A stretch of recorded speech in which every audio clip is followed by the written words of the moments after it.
Hey everybody, it's Aldo Gandhi, and I just want to let you know really quickly that our swag shop is reopened. DeepDishTees.com is where you go, and that's tees with T-E-E-S. Clever name, guys. They're the new home of our merchandise. You can get t-shirts, you can get caps, you can get coffee mugs, you can get hoodies, you can get all sorts of good stuff, and you'll help out the bar room with the purchase.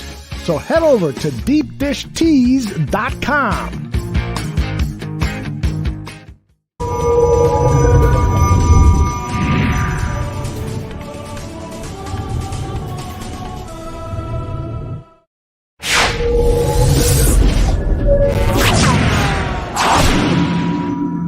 Some may find the following disturbing. Discretion is advised. Put the children to bed. It's time for Dan and Aldo to bare their souls.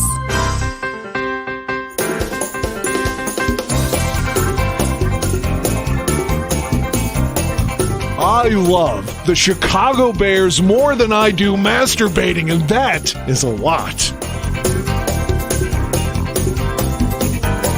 Then, with 3 seconds left, Bob Avellini throws a 30-something yard touchdown pass to Greg Latta, and the Bears win, and I literally shit my pants. I swear to God, I literally did.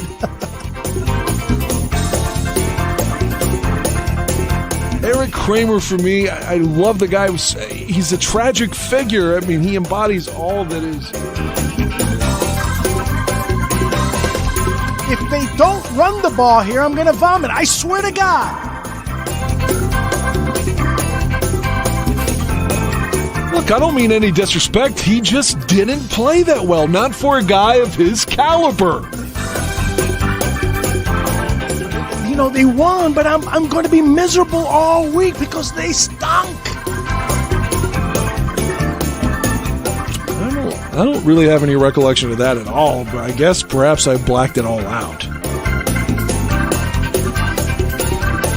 So, Dan, tape is the ultimate tool for scouts and for coaches to evaluate players, to detect plays and so forth. And they spend hours looking at tape, right? Why do they so often get shit wrong?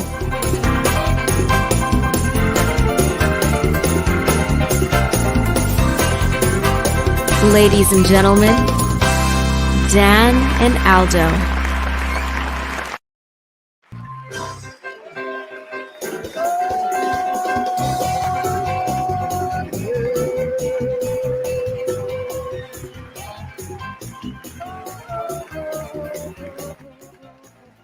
It's the Dan and Aldo Show. The one moving his lips is Aldo Gandia. The one in the still image is Mr. Dan Aguirre. And for those of you listening in the podcast version, none of that matters. You're just here to listen to Dan's opinion about everything that happened at House Hall Monday.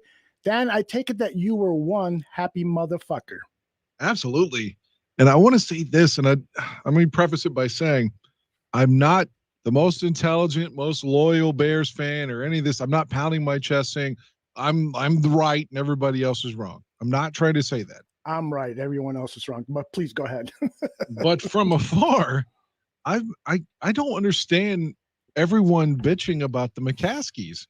I don't get it because this is not an independent situation. We're not like the only team that's had owners that's hired like 3 or 4 or 5 coaches or whatever. Look at the Giants.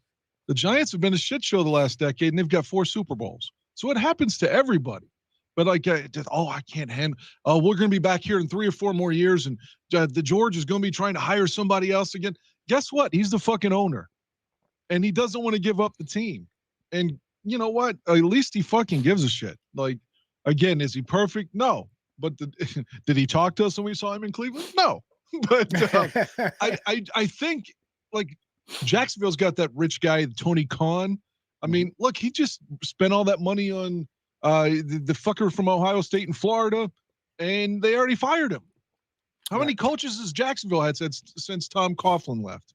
Mm-hmm. It happens even to good franchises. The Jaguars at one time were a good franchise in the late 90s in terms of, they were competing for their division and the AFC Championship. I mean, it happens to every team. Isaiah Robles says he 100% disagrees with you. And so How many times, Dan, do you get? How many chances do you get at hiring the right coach and the right general manager? I don't know, but we have to live with. It's not like we can fire we can't force them to sell the team. Mm-hmm. So if you're going to be a Bears fan, you just have to accept that they're the owners and stop bitching about it. What else can you do? But again, my point, and I don't mean any disrespect to Isaiah or anybody else that disagrees with me. I encourage you to have your own opinions, and you could be right. Mm-hmm. But once more, look at any team. Look at Al Davis, for example. Al Davis won the Super Bowls, 3 Super Bowls, and then for years had futility and went through a bunch of different coaches when he got older. I mean, it happens to every franchise. It's not like other than Pittsburgh. You got to say other than the Steelers and now New England because of Belichick. But overwhelmingly, each franchise has to deal with this issue where they hire a bunch of different coaches. The Factor says, Dan, people are bitching because we've been a laughing stock with the same top elites making the same decision. He can give a shit. Doesn't mean if he makes the wrong decisions. And I totally agree with that. George McCaskey was condescending. He wasn't properly prepared again for another press conference. Last year's press conference, almost a year to date, was an embarrassment for the Chicago Bears. Then he comes out again and does the same thing.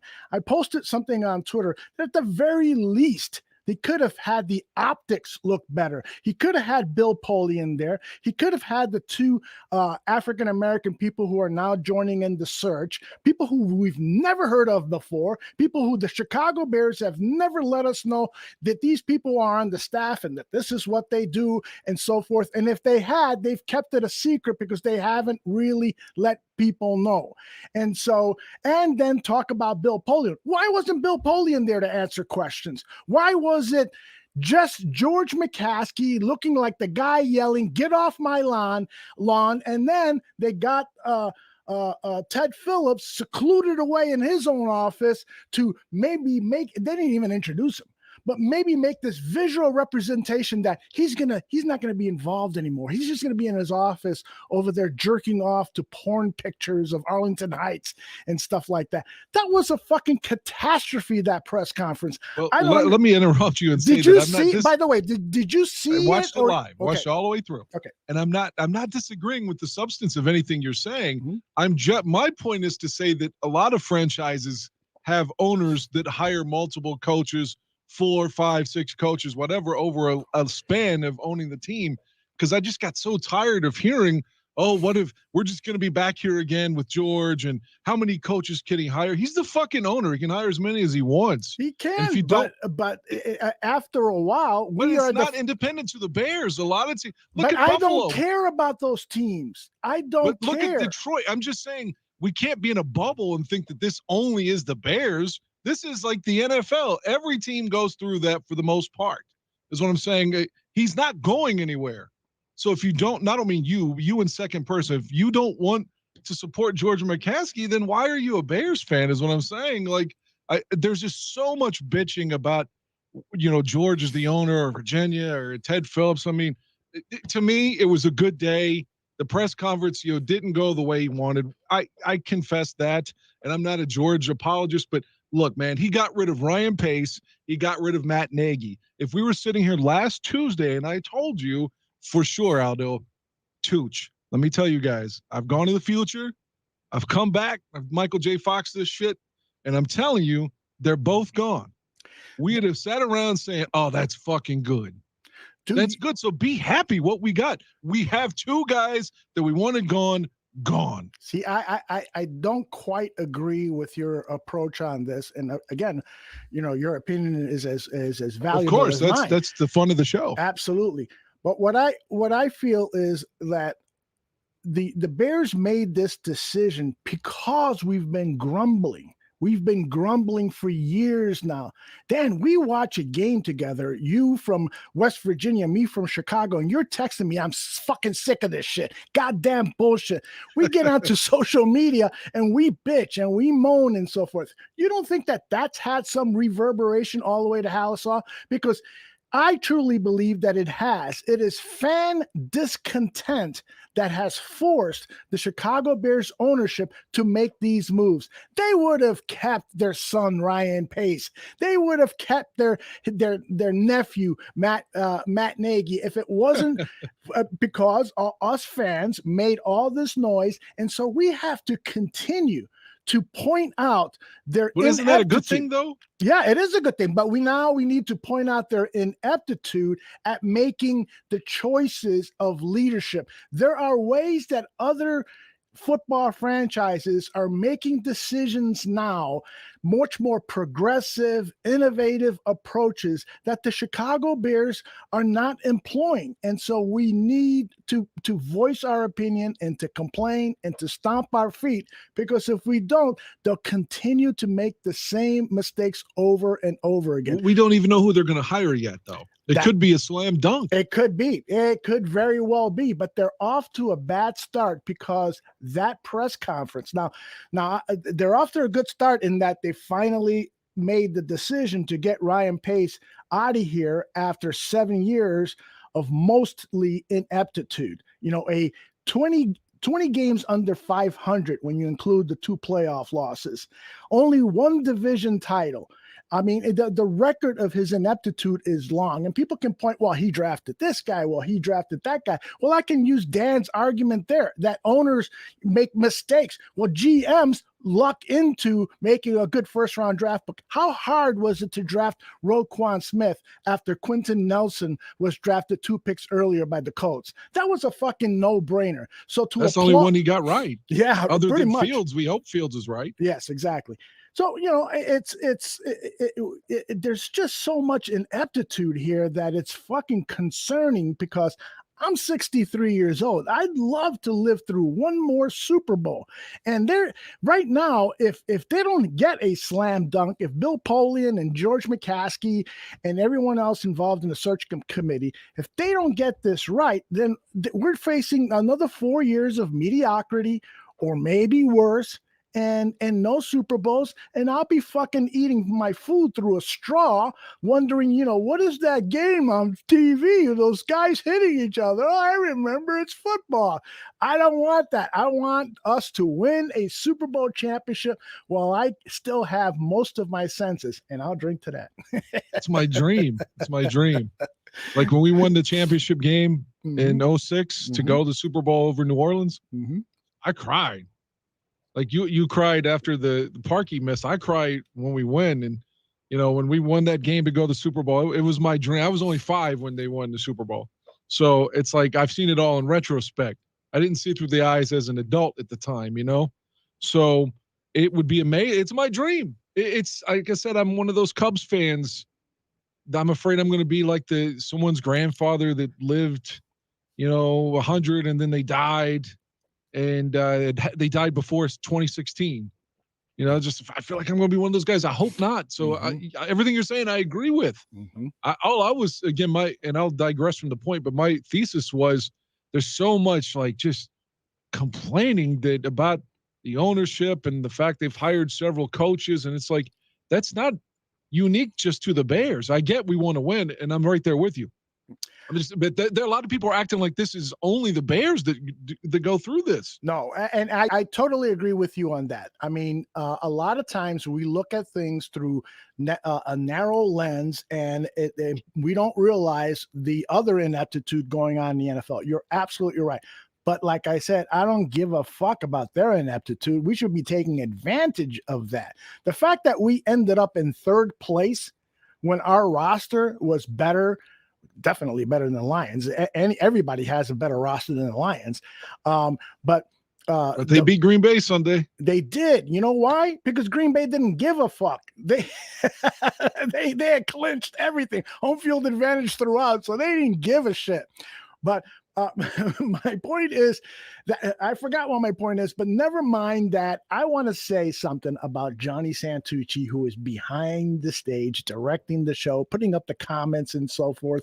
He is such a delight to have so that I can concentrate on my opening chat with you.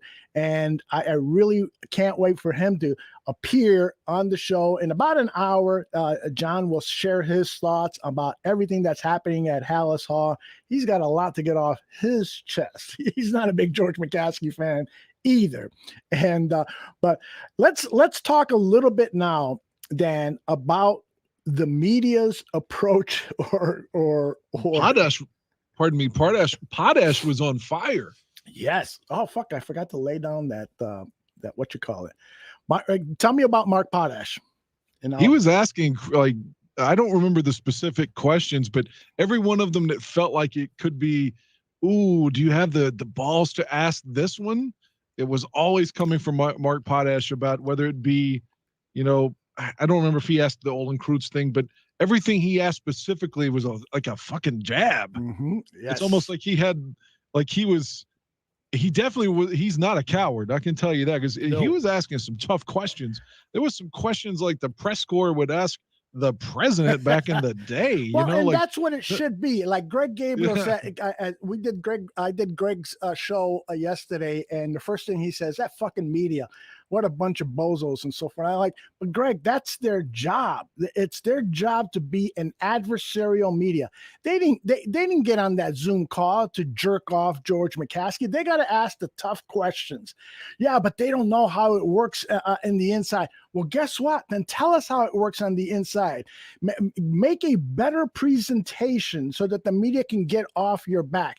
It started off terribly when you see this old man, George McCaskey, staring at the camera, and he looks like he's trying to find his teeth.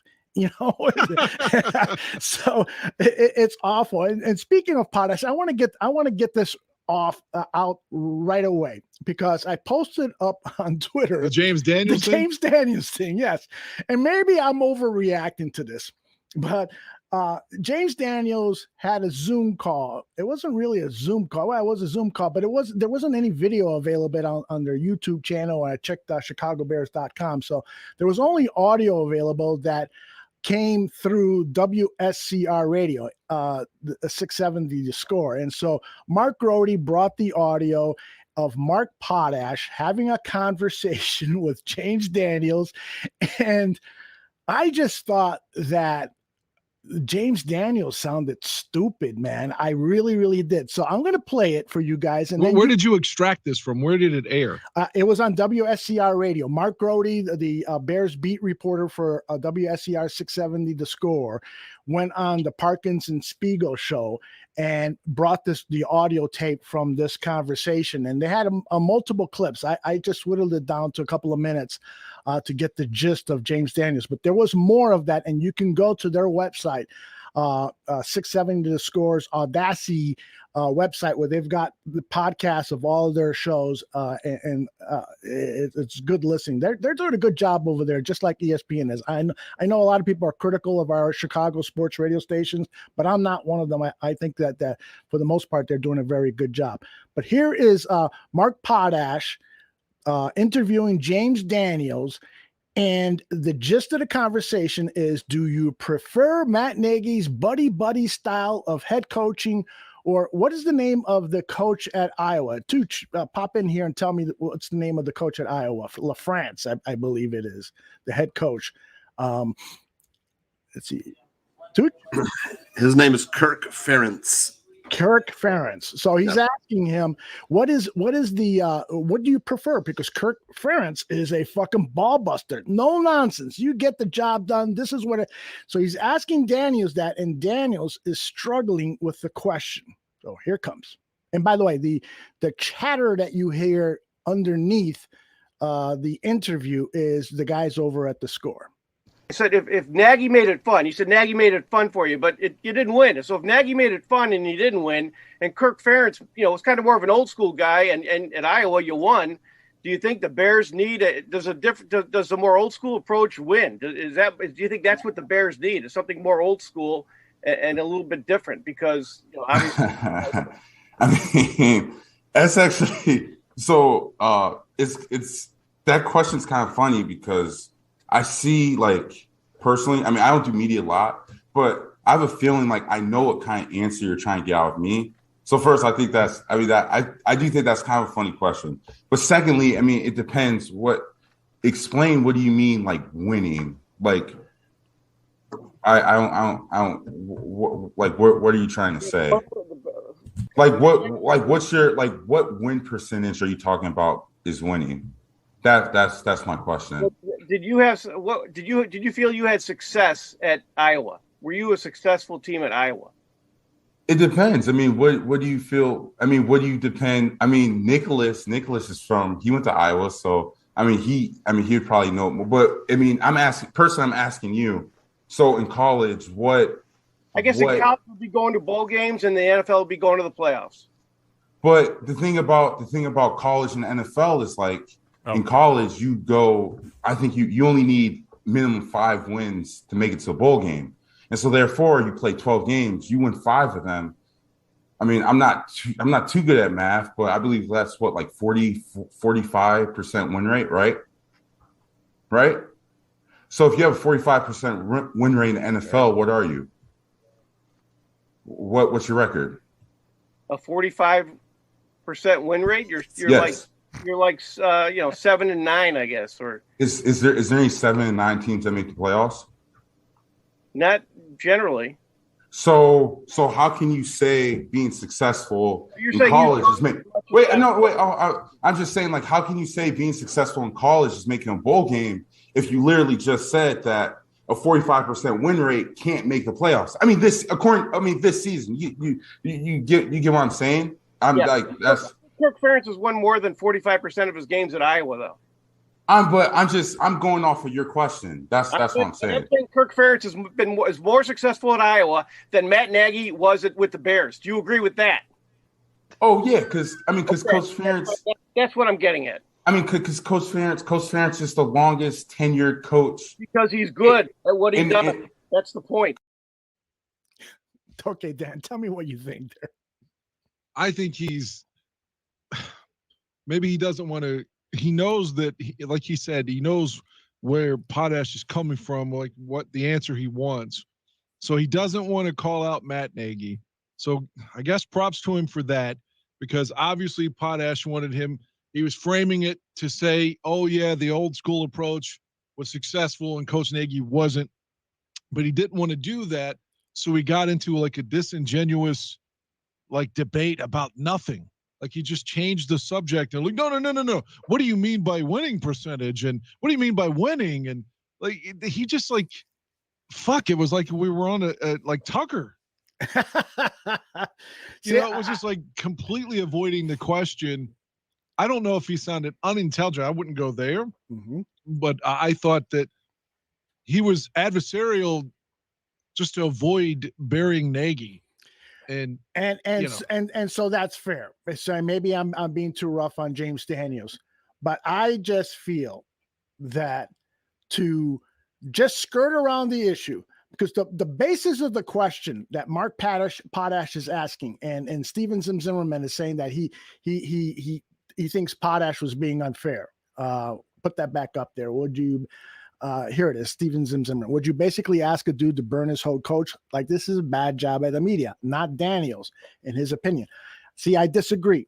I do too. I think Potash is asking a tough question. It is a tough question, but that's his job. Exactly. And so that's not a bad job by the media, according to I'm opposing what Zimmerman is saying there.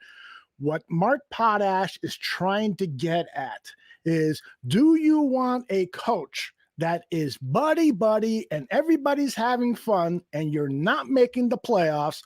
Or do you want a coach who is going to kick your ass and get you to play at a high level and get you into the playoffs? That is what he was asking. And what the answer should have been was, you can have both. You can have a coach that wants to have fun. And I believe that philosophy works, and you can get into the playoffs and you can have the other one too. That should have been the answer, as opposed to I know what you're trying to get to, and hemming and hawing, and I'm not good at math and stuff. He just came off sounding ignorant. He was argumentative just to be argumentative. He could have easily said, "I know what you're asking me, but I don't want to bury Matt Nagy. I like both coaches." Mm-hmm. And that could have been the end of it. Exactly.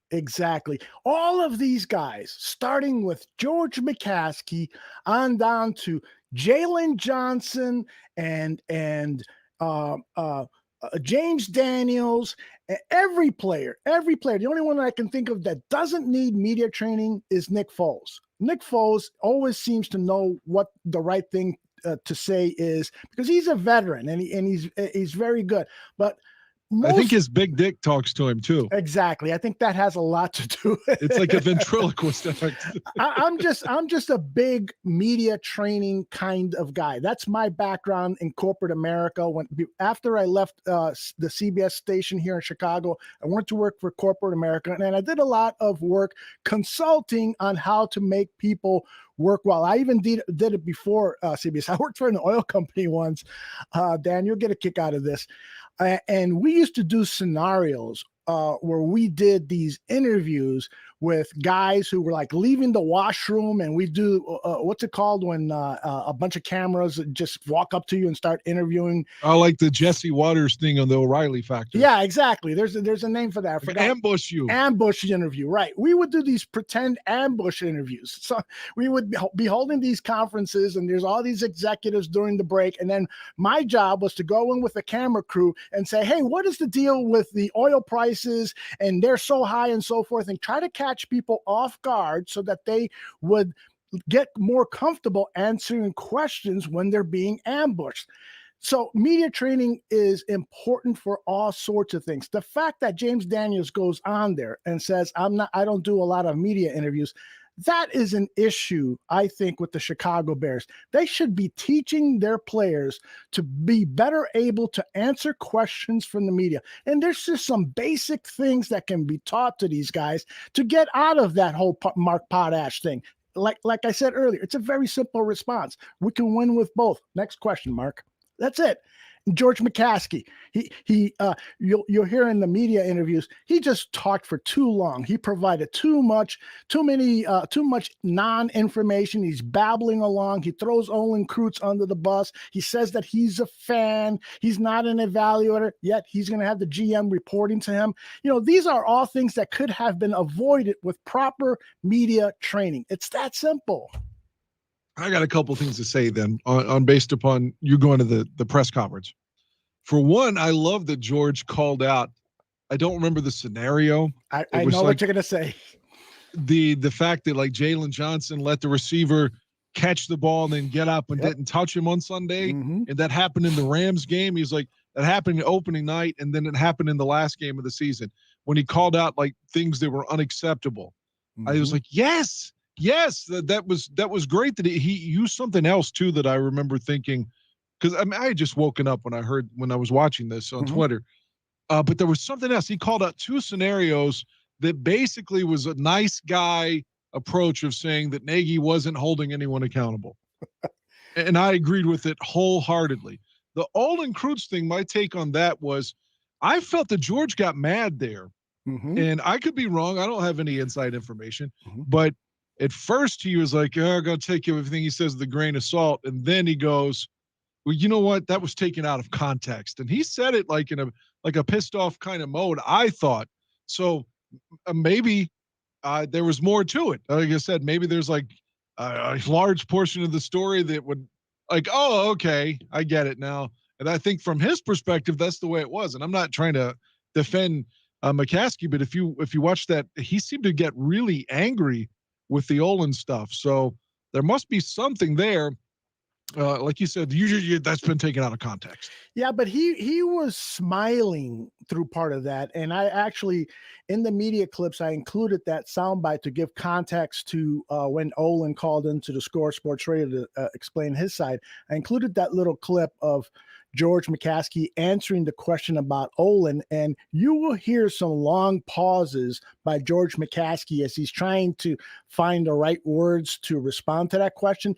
And during those pauses, he's smiling. He's like, and that just made the whole thing worse. Again, simple media training. I have not talked with Olin or with Ryan Pace about that issue.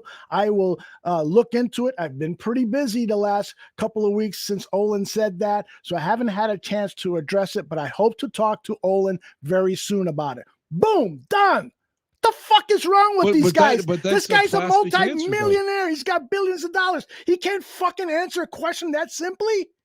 I'm sorry, go ahead. Well, no, I was just saying, but don't we kind of want him to be more honest? I mean, that's like a Mitchell Trubisky, like robot answer. He showed some emotion a little bit, and I feel like if he's smiling, that's like a politician. They always smile even though shit's going wrong. No, I've been divorced twice. I'd be divorced a third, fourth, fifth time if I was totally honest. No fucking way. It's sometimes better to leave out information or to obscure the you want people to be authentic. That is true. But sometimes you just can't be honest. If McCaskey truly believes that Olin Kreutz was lying about that, why would you share that with the media? Why would he impugned his character? That's not something you should do at a press conference and any press conference. Maybe he's I don't know. You're right, but maybe he is just trying to defend the logo, saying that he's taking a shot at the Bears. So I'm a little bit pissed off about that. So not me, but I'm just putting words in George's mouth. So maybe he's defending the Bears shield when he's like, man, why is this guy starting this shit with us? You know, like I could be wrong. I'm just giving you a counterpoint to potentially explain his answer. Right. But once more, you could be completely right. I don't know. I usually am, but that's a different story for a different day. Steven Zimmerman says, all George McCaskey said was Olin knows what happened. What's wrong with that? I'll tell you what's wrong with that. Because you will hear in the media clips Olin's side of the story. And, well, he also pointed out that he thought Olin should be in the Hall of Fame. Yeah, which was nice. I thought when he first started saying that, I thought, okay, he's going to handle this one good. And then all of a sudden he takes a left fucking turn right down the riverbank and into the water. There he is, drowning. George McCaskey again. That poor fucking guy can't drive a car down a one-way street with no parked cars. I mean, the guy is awful. He's awful. Prior to the last year or so, I liked George McCaskey. Amiable, talks to the fans, except us when we were in Cleveland, and just seemed like a really good guy. Now I'm starting to fucking hate the guy because he just came off as a rich guy who has inherited this fucking football team from his family, and he's going to do things his way. You guys are complaining that Ted Phillips keeps hiring the wrong guy. Well, guess what? That wrong guy is now going to report to me. Even though I got to learn how to do that job. And maybe the guy that they hire is going to teach me how to do that. It's fucking stupid. Do you think that he knows that again, I could be wrong. I'm not trying to be a psychologist here, but the way I took from it is that McCaskey's trying to be like Nagy was with a lot of times, like self-deprecating to be charming. Like, oh, I'm just a fan. But I think his ego underneath that, which he's not conveying, he's like, dude, I got this shit. I know what I'm doing. In which we could all, as Bear fans, be like, really? I get that. But I think from George's mindset, he probably thinks, I got this shit. But I'm just trying to be nice and affable, and I want you all to think, oh, he's a good guy, so I'm not coming across as arrogant. Could be. But it sure didn't seem that way. And didn't seem that way to me and a bunch of the media people that I heard over the last few days. I think you'll hear it from some of the people in the clip that I have. So I don't know. And I really, Dan, I really appreciate the fact that you're taking the opposite point of view and challenging me on my points of view, because I know that. But I'm not doing it just to be a dick. No. That's what I'm saying. You're doing it for good reason. Aldo, let's look at it from this point of view. And I appreciate that. Everybody should do that. And I don't think the Bears do it enough, to be honest with you. From my seat right now, again, maybe it's me who's wrong, but from my chair, again, I just want to say this is my thesis. Mm-hmm. If you'd have told me last Tuesday, we'll be back next week and Nagy and Pace won't be, but you're going to still have Ted Phillips. Mm-hmm. Would you have said, oh, fuck yeah, I'll take it? Mm-hmm. And I would have said, yes, okay, they're both good. You could have told me last week that we have to keep Pace and Ted Phillips, but we get to fire Nagy. I would have taken that. I would have taken that. Okay. So now we've got both of them gone. It's like a conquering of a mediocre monarch. Like a dumb emperor or something. Like, I'm not saying that they're both unintelligent, but I hate to hear both of them speak. I hate their dialects.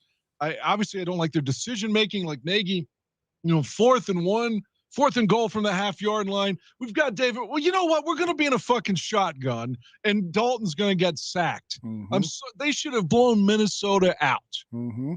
They had an opportunity to win that game 31-20 themselves, 31-6, 31-10, whatever. And then they lose by 14? Mm-hmm. I'm so done with that. If there was ever a game that was ever like the poster boy of Matt Nagy's coaching career, the one game that encompassed all of it, that was the Minnesota game. Mm-hmm. We've been seeing the same shit for 3 seasons now. The same dumb mistakes, the same dumb fucking calls, 4th and 1, shotgun. I mean, hand the ball off to David Montgomery there. Mm-hmm. Period. And then if it doesn't work the first time, then the second time you at least nope, we're going to do it again. The third time we're going to pass on 4th time? You mean Dalton sacked every time? This guy's an idiot. And the fact that he's gone and Pace are gone, these two guys, even if they're nice, couldn't do their job effectively. And I'll take Sweaty Teddy and George and Virginia, 99 years old, happy belated birthday, all fucking day over those two guys. So I'm happy. That game, I think the way I phrased it on Twitter was an emblem of Matt Nagy's reign with the Chicago Bears. It starts off good, like the 2018 season. Oh, wow, this guy seems to have some ideas about how to run an offense. We're winning. We beat the Packers at home to clinch. This is fucking awesome. And then all of a sudden, just like that game, late in the first half, they score 3 points. Vikings come out, score 7, and things just go downhill. It was just like Matt Nagy's career. It's totally emblematic of his. Yeah.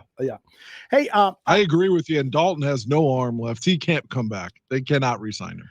Yeah, that's another thing. Both Nick Foles and Andy Dalton. What the fuck happened to their arms? Did they get the COVID shot and it fucked up their arm? Don't say that. There are a lot of people that would be like, yes, that's why I'm not getting it. I actually heard a guy earlier. I'm not making this up. He was one of these, detractors, like you never get the vax. He was saying to offset or mitigate COVID, you guessed it, drink your own piss. Mm-hmm. So they'll drink their own fucking pee over just getting the shot. To me, that's insane. But let's not talk politics. Hey, I forgot to put something into the media highlights. I want to play it for you here. Make sure you can hear it. Hold on. Hey, what's going on? I'm Dan McMahon on WKOY, the classic rock station. If you're listening, you're probably a Pittsburgh Steeler fan. You don't know what it's like. You've had 3 coaches in 50 years. So just bear with me on this now. For a guy that likes bad teams like the Chicago Bears. All right, you ready for this? Ladies and gentlemen, we got him. Yeah! It finally happened. The bald man has been fired. The Chicago Bears have fired Coach Matt Nagy. I've talked about it and probably annoyed several people. If not, a lot of people, they're like, dude, we don't care about the Bears here. I get it, but I still talk about it anyway because it's a big part of my life, He's gone. Even the general manager, Ryan Pace, was fired. The irony is all these like self-loathing Bears fans have been complaining that, the press conference wasn't this, or they don't like the owner. You can't get everything you want. But we got two things. I dreamt about this day. Pace and Nagy, is that possible? It felt like that was impossible, improbable. And here it happened. Ladies and gentlemen, we got him. That's WKOY weather. That is priceless, Dan Aguirre. By the way, who is this Dan McMahon guy we just heard? I told you, like in 04, they didn't like Aguirre. They said my radio job said it was too ethnic, and they wanted to call me Danny Murphy. And I thought, oh fuck, I can't go by that. I'll be dead, And I had 24 hours to come up with something. And again, I thought of Jim McMahon. So I've been Dan McMahon since 2004 because Aguirre's too ethnic. That's what I was told. Crazy. You should sue these guys. There's got to be some law that would prevent them from doing that. Aguirre too ethnic. That's wild. Man, by the way, so all of these awards that you've won like almost a dozen awards for your radio work out there in West Virginia. All of them have your stage name. Yeah. Does that bother you? No.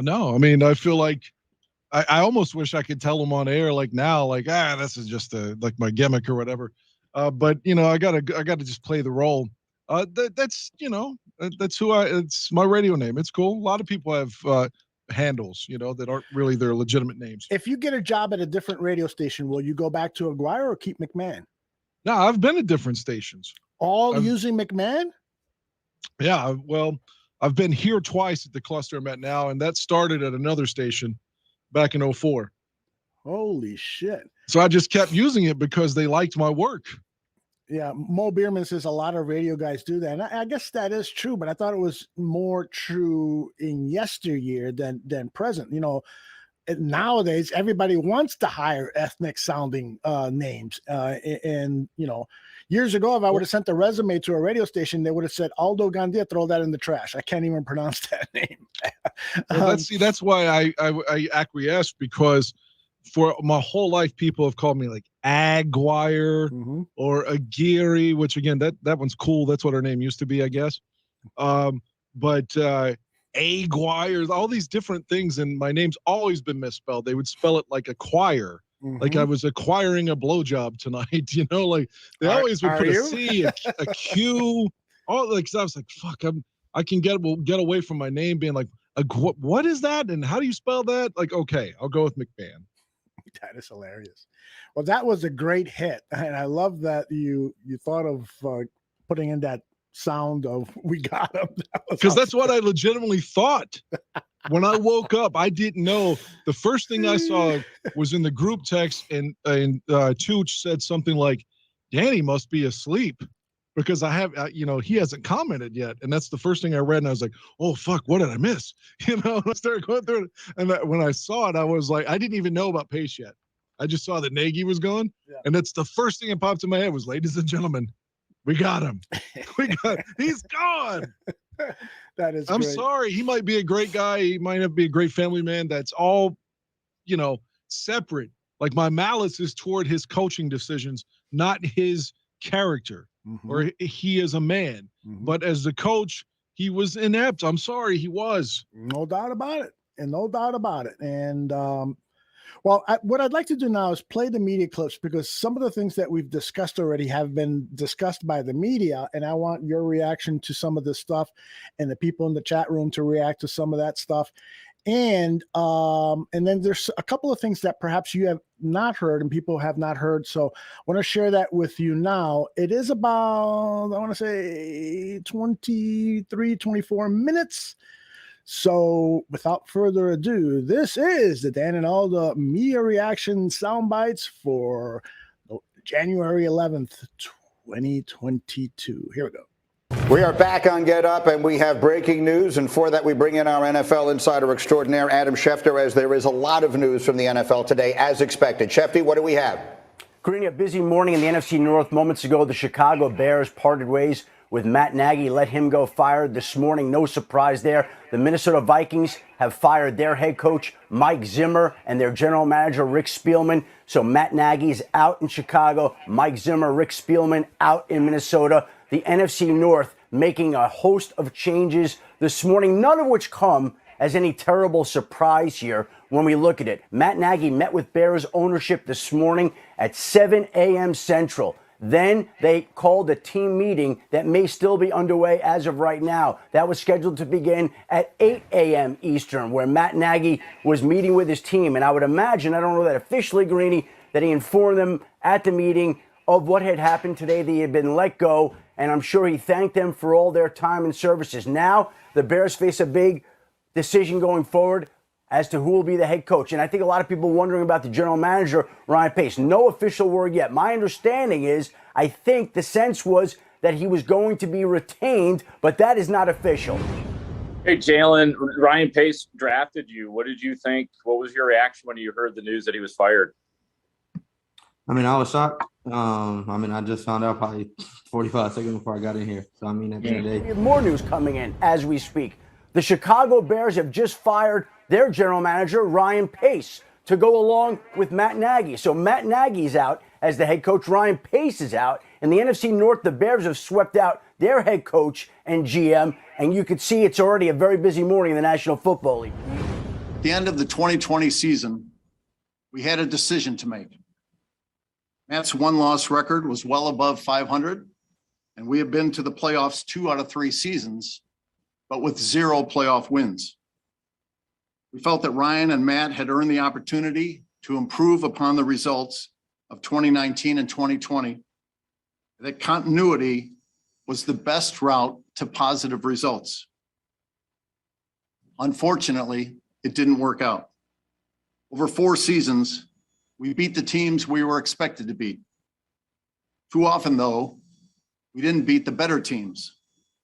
And you have to do that to excel in this league. Our search for a general manager and a head coach begins today. It will be thorough, diligent, and exhaustive. I thought George McCaskey today embarrassed himself. I thought that was the single worst performance by a Chicago sports executive in a press conference city in 30 years. He was truly awful today. Yeah, well, and the problem is you and I were part of a show on almost the exact same day last year where we were saying a lot of the same things. Like, what do you do about that press conference a year ago? So for it to repeat itself today, I think was quite frankly startling. That they didn't seem to understand the tone of last year. But why should we be surprised? Shame on us. Yeah, well, and that's why I tweeted afterwards. I said, stunned again, and I know better. Right. Like, I know better. But that's... I think, and that's the thing I've been saying, Cap, over these last couple weeks is, regardless of what happened with Matt Nagy, what happened with Ryan Pace, we knew Nagy was going to be out. Pace was more like 50-50. I kept saying there's going to be a moment, like an hour or two after the news comes out, where everyone takes a breather and they go, okay, now what? And you're going to realize that the same people are still there. So it's actually a good thing Bill Polian's involved. I know we're going to talk about some of that, but still, to have so much of the same people, it just feels like 2015 all over again. Okay, and it went on from there. So you and I watched it. You were part of that Zoom. What was your initial takeaway? Because I thought he spoke way too long. He engaged questions he should not have put himself out there because he doesn't know how to answer them.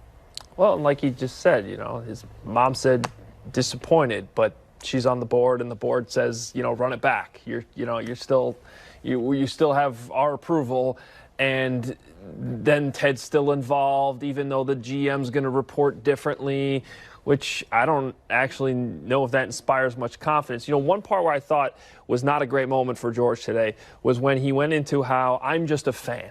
I'm not a football evaluator. Well, that's why everybody thinks you need to hire a director of football operations, somebody above the general manager who holds him accountable, checks and balances, who holds them accountable, who says, hey, we know you like Mitch Trubisky, but you might want to circle back and look at Deshaun Watson again and Patrick Mahomes again and loop the head coach into it, you know? So I think that's where there's this divide that was not closed today in any way with what George described as going to be the process. It's great you have Bill Polian involved. I think that's a good thing.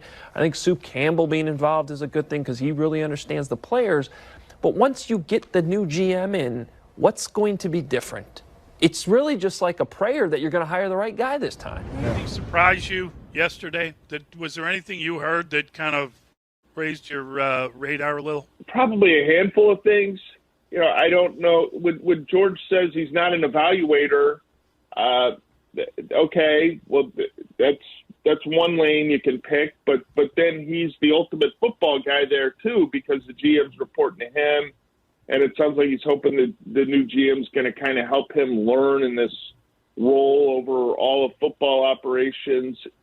You know, you ask him to sort of, hey, you're the owner. What was the take on Justin Fields' season? And he kind of punts on that question. He doesn't really want to offer up much of an answer. So the people that were clamoring for Ted Phillips to be less involved, maybe they didn't get everything they wanted there. But George is the top football guy at House Hall, and it's going to be that way for the foreseeable future. But couching it as I'm just a fan. I don't know that inspires confidence in his fan base. What did you think of the inclusion of Soup Campbell, as they referred to his nickname, like everybody in Chicago knew who they were talking about, and Tanisha Wade in terms of the people who will be in the room during the interview process, and why do you think they still are stopping short of contacting or using a former player as part of the process? George said that he talks to former players regularly, but they would not be interested in using a former player that's involved in the media because he wouldn't know that they could keep everything confidential. By the way, Bill Polian involved in the media. Apparently, Bill passed their test for being able to understand what he can talk about in the media and can't, and his former players can't be that trustworthy. In terms of the makeup of their search committee, Soup Campbell, he played in the National Football League. He was with the Detroit Lions, primarily on special teams, so he's got some experience as a player, and he obviously has his finger on the pulse of the locker room there. And then Tanisha Wade has been kind of a fast riser in the organization. So they're able to get some different perspectives. George and Ted are, maybe they're able to point something out in an interview that might have slipped past the other two guys as they're kind of dialed in on something else. They've got, with those four people, I think they will be prepared, right? They'll be able to be organized. You kind of attack that as a group effort, but ultimately, like you could add three more names to it, but it's George's call. It's going to be on George's resume.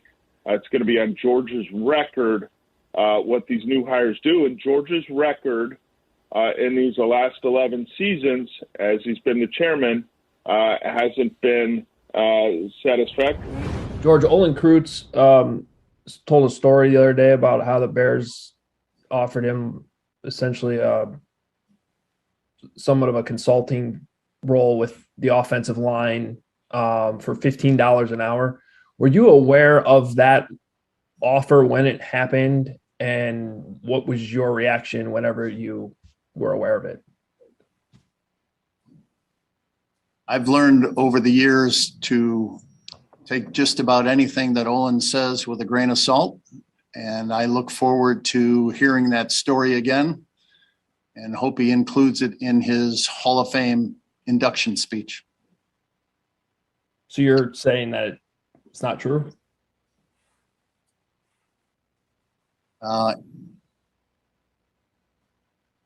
That's the way it is sometimes with Olin.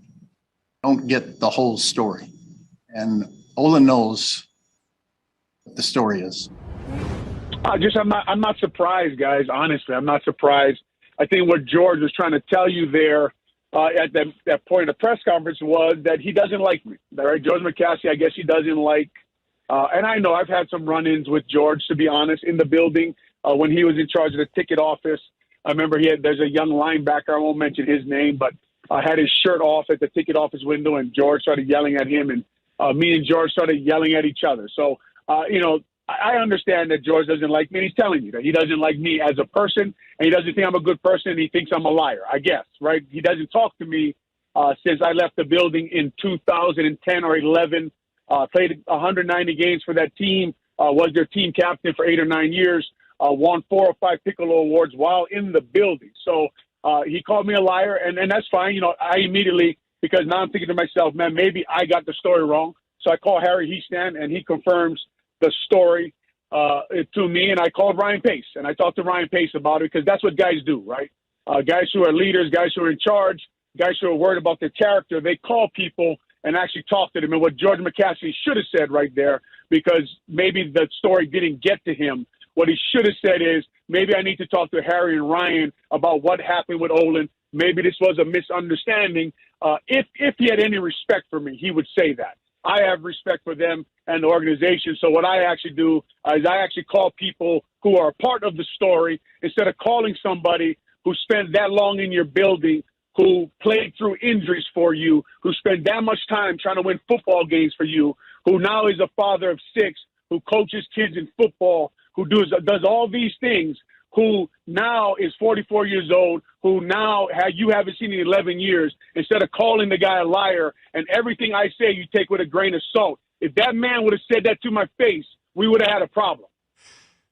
Olin, it is an attack on your character and your credibility, and you felt it that way. So you called the people involved, including Ryan Pace, made sure that the story is right, and are able to stand here with your head held high in this conversation. All George had to say was, I don't know all the details of that conversation, and so I'll leave that for, why would he go out of his way to question your credibility when, as you've clearly stated, the story is true and George doesn't know it? Yeah, he's questioning the credibility. Now, if I take myself out of this and I become the analyst, right?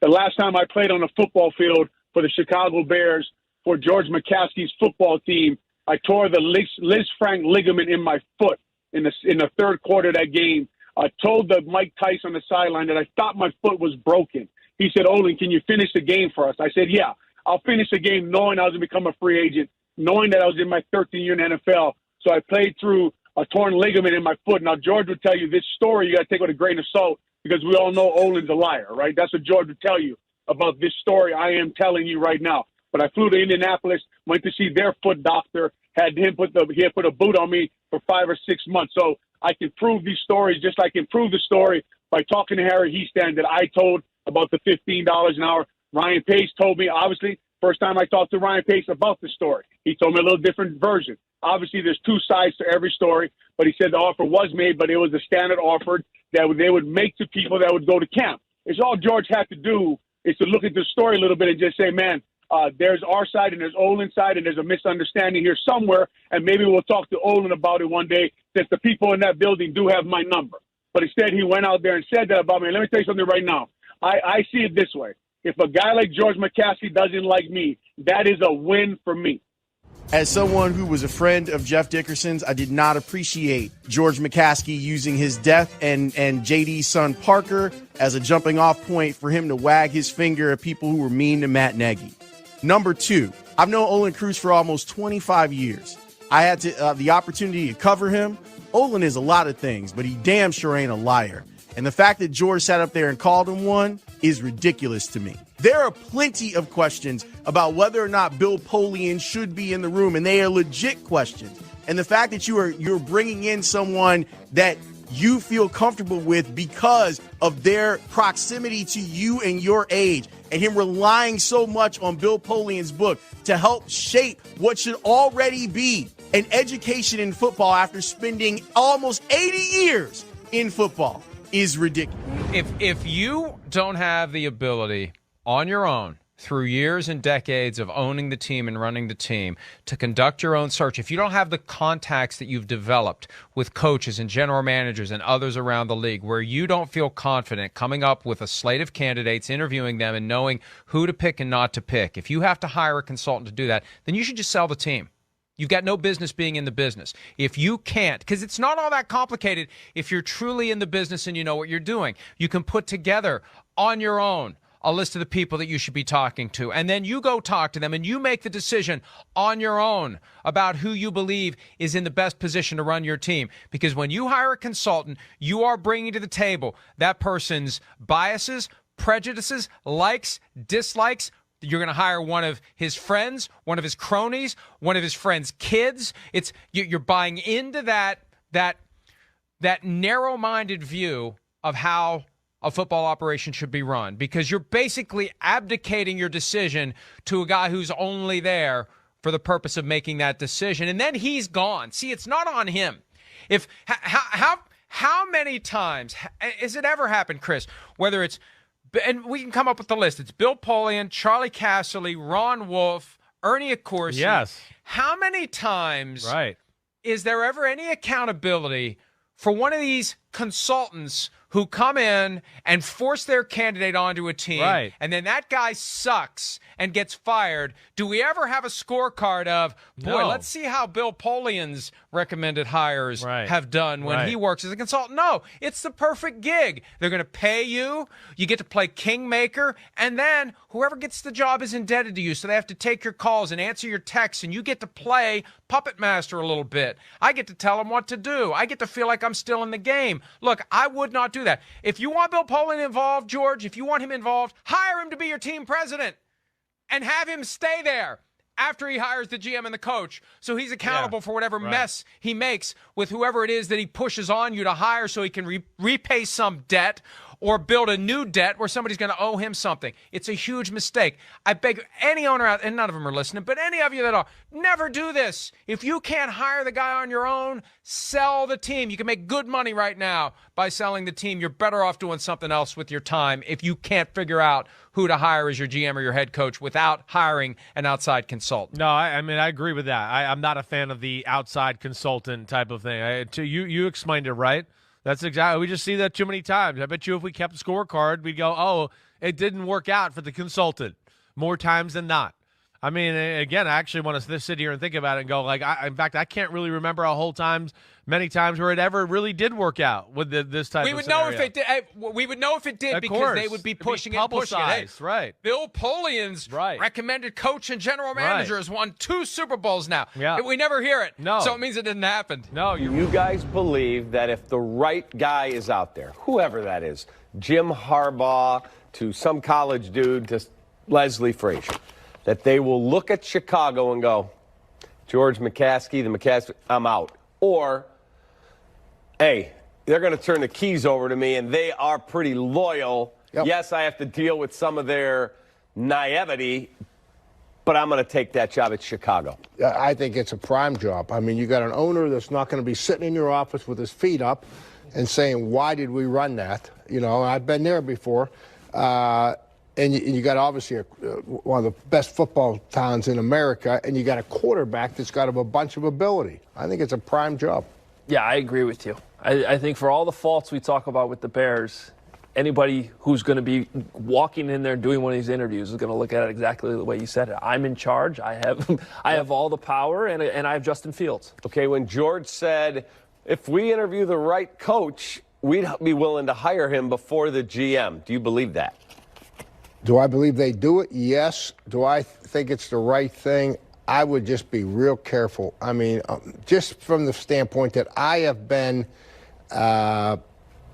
in situations at 3 different places where, even going back to college, when I was at Pitt, the athletic director hired me, then he left and went to a different job 3 years, and a new guy came in and we didn't mesh, and that's not what the deal that I agreed to. You know what I mean? So you want to get a GM that has skin in the game on your behalf.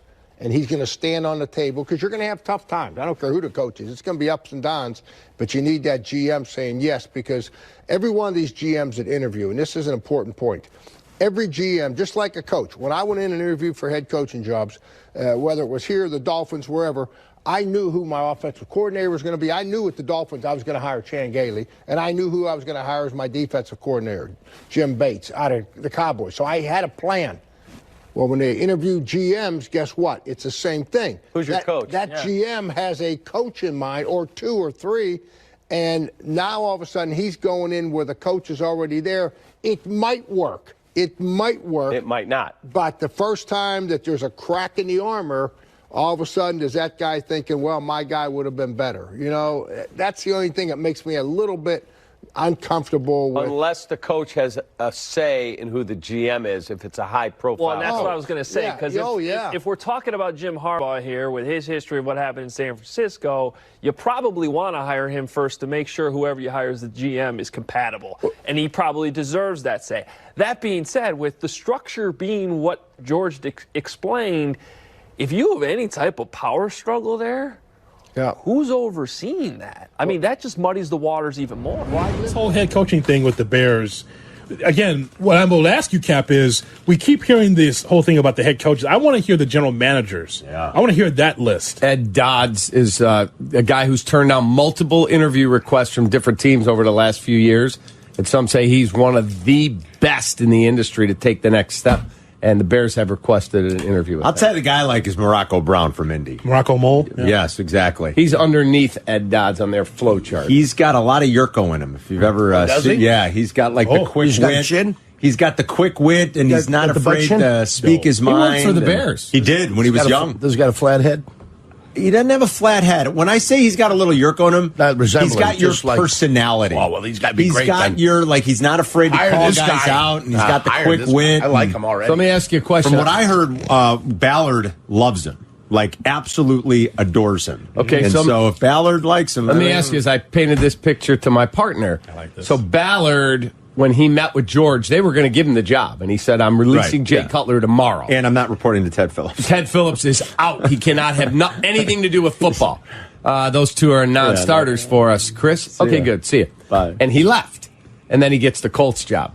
So now, if you're going to get permission to talk to Eberflus, the DC, who a lot of people really hold in high regard, they said he's very much intense, he holds people accountable, and players love playing for him. And you're going to talk to Morocco Brown or Ed Dodds, do you believe that Ted is pushed to the side because they're going to get these indie guys, and Ballard wouldn't let them go if they had to report to that guy? Yeah, I think they've learned I don't know. I don't know if they've learned their lesson, because their yesterday was stunning to me, quite frankly. So maybe they haven't learned. Were you surprised? I was. I don't know why, but I was. Maybe they haven't learned their lesson. But it does seem like Ted will no longer. Nobody's reporting to Ted in football operations anymore. Mommy said I do a good job. Which is good. Hello, Mommy. They're casting a wide net. Mom said he does a nice job. I'm very, very disappointed.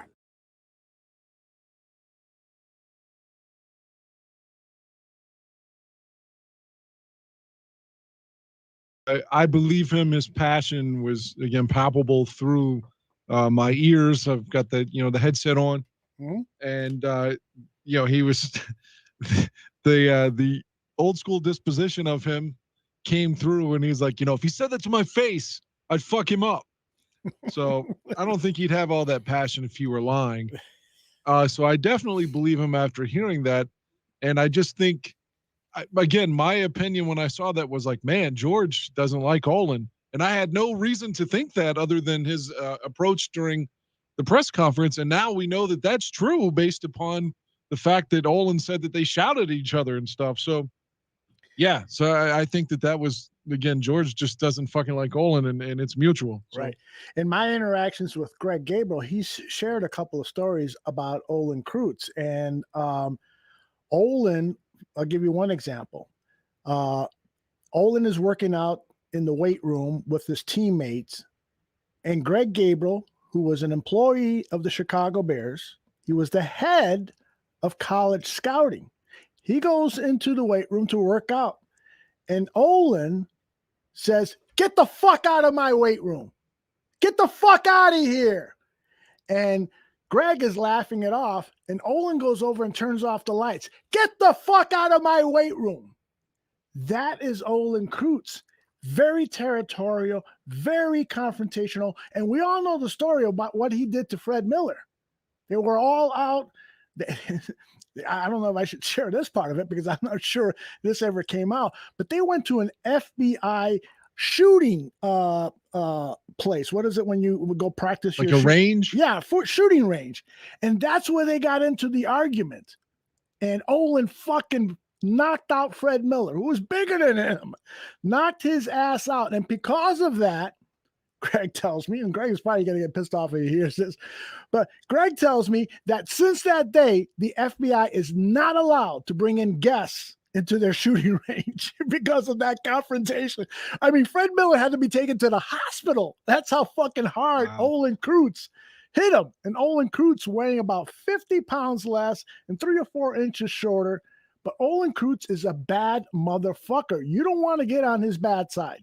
And what I'm hearing about that story at the ticket office is that linebacker, I'm not sure who it is. I'm trying to find out who that linebacker is that went into the ticket office without his shirt on, and George lost his temper. Get the fuck out of here, and so forth. Whoa, Olin was there. You got to believe that was an ugly confrontation between George McCaskey and Olin Kreutz. So yeah, there's bad blood there, and perhaps that clouded George McCaskey's memory, or not memory, but approach to handling that question about the $15. He should have just avoided the whole fucking thing. I will say this. As a fan, I liked Kreutz, of course.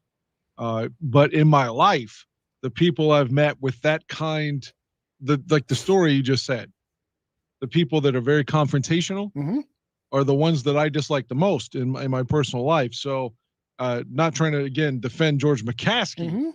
Once more, I don't want to seem like his apologist here. I'm just saying I'm very happy Nagy's gone. So the rest of everything else seems superfluous to me.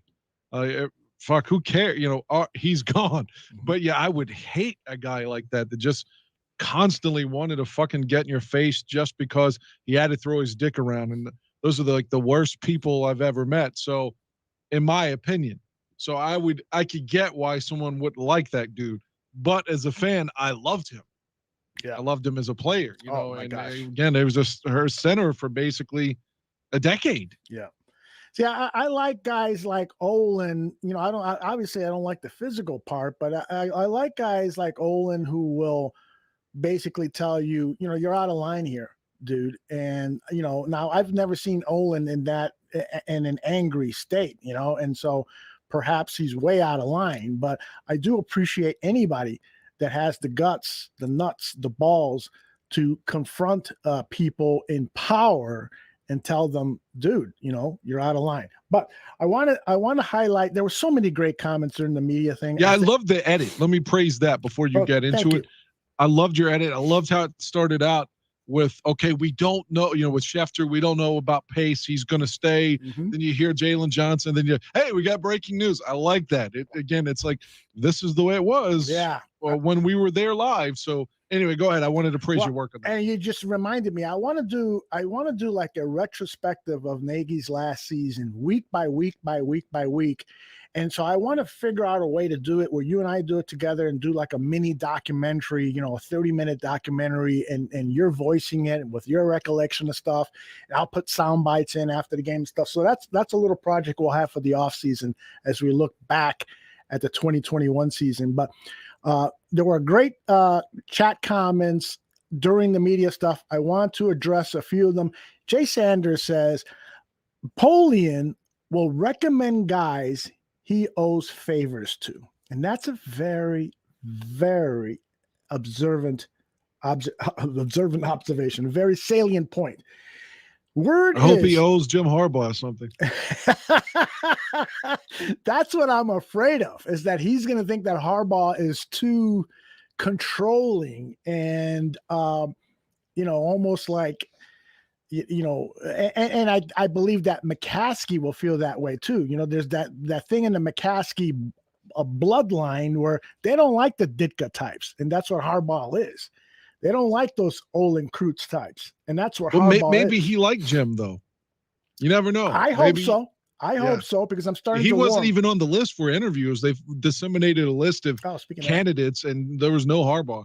Yeah, speaking of that, I'm going to scroll on the bottom of the screen. All of the confirmed coaching candidates that the Bears have reached out to, and this list is courtesy of the fine work of Alyssa Barbieri over at BearsWire.com. But I wanted to say about Jay Sanders is that he is really good friends with Brian DeBall, the offensive coordinator with the Buffalo Bills, who is on this list of people they're going to interview. They have a connection that goes back years and years and years. So don't be surprised if the offensive coordinator of the Buffalo Bills is the new head coach of the Chicago Bears, which is part of the reason. And I love what Dave Wannstedt said about the whole general manager, coach. You should hire the GM first, so that way that there's a marriage between coach and GM. If they bring in Brian Daboll, they're just going to have a hard time finding a GM who's an independent thinker, because they're going to think, the head coach was got here before me. It's a fucking mess. They can't do that. They can't do that. And so I don't want Brian Daboll. If Brian Daboll is the right candidate, that's fine. But the GM should come first. There should be that checks and balance of the GM saying, I like this coach. I can work with him for the next 5 years and bring you some Super Bowls, as opposed to the other way around. So I don't know. What do you think about that? For a guy like Harbaugh, if they were going to hire Jim, I would say it's cool to hire Jim first, because he has one of those personalities like an Olin Kreutz. Mm-hmm. Not necessarily in terms of they both want to fight you, but just divisive. And a lot of people get rubbed the wrong way. So, and again, I'm a fan of Jim. I liked him as a player as well. At the time, I was definitely much more like, we got to get Harbaugh in there every time, Zach. But so my point being, he's abrasive. Mm-hmm. So maybe you would want to have him in place and see who could work with him. But all things equal, if it's a guy that's never had an opportunity, like the gentleman in Buffalo, then go ahead and hire the GM and make sure the GM likes the guy. Because Harbaugh, you're kind of capitulating to his attitude or his demeanor. But this guy, it's never been a coach, man. You don't have to capitulate to him. He hasn't earned that capitulation. So in my opinion, if it's a special interest, then go ahead and hire Harbaugh first. But all things equal, go with the GM. One more thing I did want to praise McCaskey on, and I'll just be the minority praising it because he deserves a lot of jeers. Let me say that, a lot of jeers. But I thought the media was pressing him, and it's I kept thinking, what do you want him to say about Justin Fields? He can't come out and say publicly, oh, the next GM has to take Justin as our quarterback. He can't say that. Get off of him. He's avoided the questioning 4 times, and they kept coming back to it. Why can't he say that? Because then you're limiting your GM search. I mean, what if it's a GM that he liked? Let's say you're my GM candidate. I like Aldo Gandia, but I've already publicly said he's got to have Justin Fields. And let's say you have the attitude like Mike North toward Fields. You're like, fuck it, I'm not even going to that interview in Chicago. But on the flip side, if you don't know that, maybe we sit down as gentlemen, we're talking, and I sell you on Fields over the course of our 8-hour discussion, and say, look at this tape. Maybe you didn't see this play. See, this could be your guy.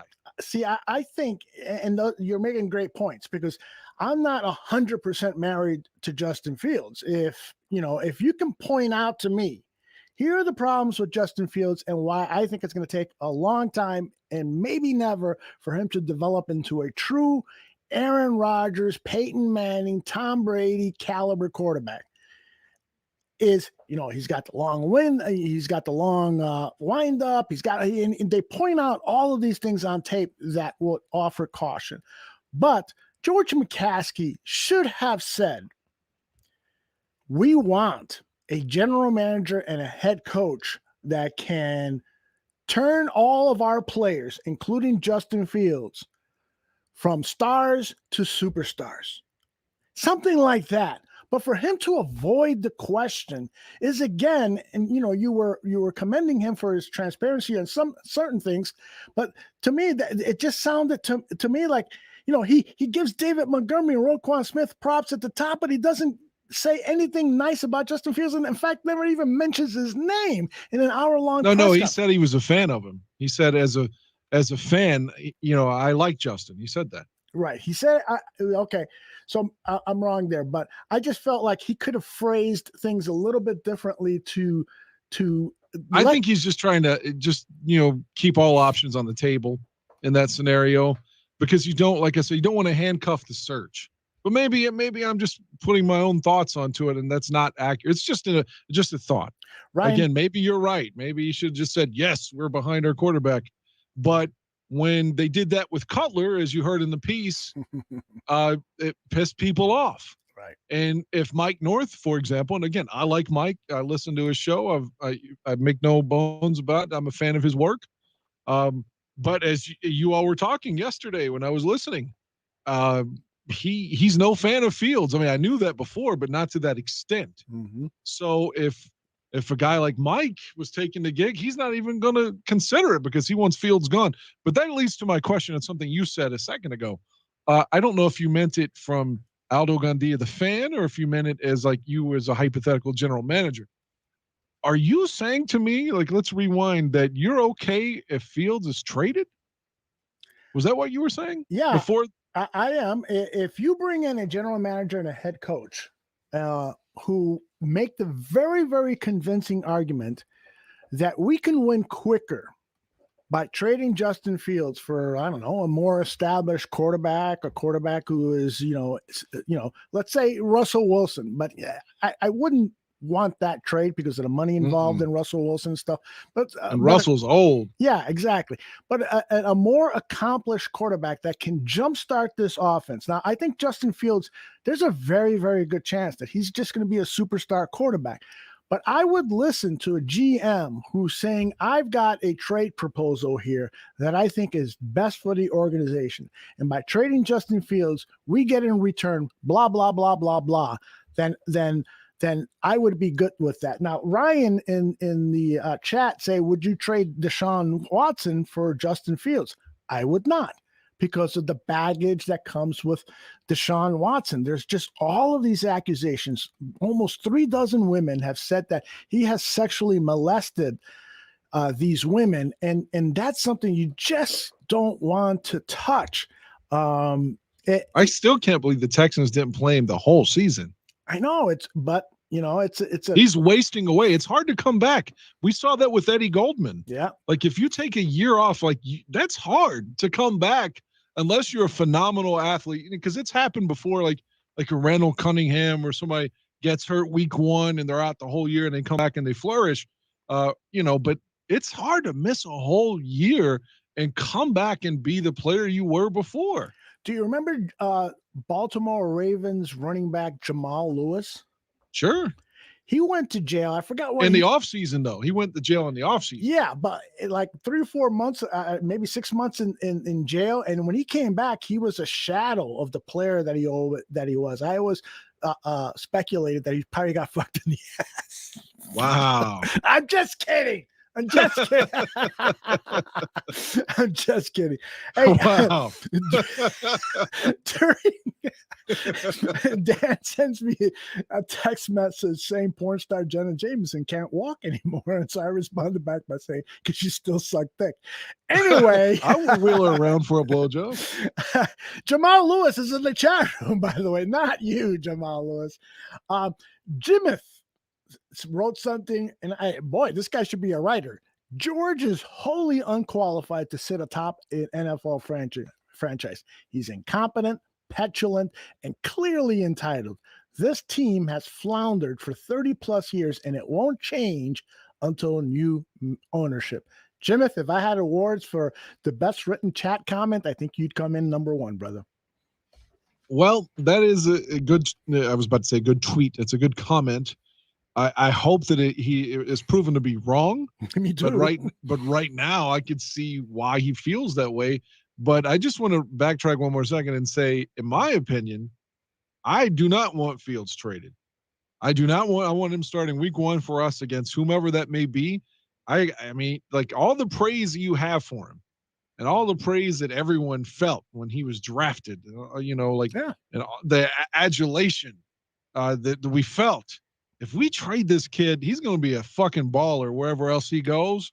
And it's going to be like, oh my God, the Chicago Bears traded Justin Fields. They had him in their building. Like, no, don't. I don't want that narrative. Yeah, we trade him, it'll be like the Red Sox trading Babe Ruth. I'm with you. I'm the type of guy that if you draft somebody, I want to, give the guy a real fair chance to succeed or fail. And with Justin Fields, as with any quarterback that you acquire, you got to give him great protection and weapons. By the way, PJ in the chat says Polian probably thinks that Justin Fields should be a wide receiver. And of course, he's talking about the Baltimore thing. Yeah. So that's the concern about Bill Polian, is that he may be antiquated in his thoughts about what certain athletes can and cannot do. Some of this old style thinking that prevented quarterbacks, black quarterbacks, from getting an opportunity to quarterback a team simply because of the color of their complexion. Now, Bill Polian has apologized and admitted that he was wrong about Lamar Jackson. And I don't know of any other instances where he has made these racially questionable comments. So I'm hoping that's not the case. Yeah, but I don't know if that's fair. I mean, it's just I don't think Jackson is a great passer either. I think he's more of an athlete versus that. And I know in today's game, that's a different, thing that you can win like that. But like Greg Gabriel said on this very show with you yesterday, he's like, who gives a fuck? Sometimes people are wrong. Yeah. That doesn't mean there was some deep-seated resentment or hatred toward a black man or something. He just thought he wasn't going to be a good quarterback. You're absolutely right. But it's just when you see some of these fossils, Bill Polian, I mean, his face looks like my butthole, so many wrinkles. I know he's old, but I know some people will say, oh, well, he had Peyton Manning. That's how he was successful, but he had a good run in Buffalo. Yes, he did. We got a question during the media segment. There was a lot of chatter in the chat room about, coaches disagreeing with each other. And the Factor wrote, Dan and Aldo, can you remember what made Ditka, Buddy Ryan good coaches?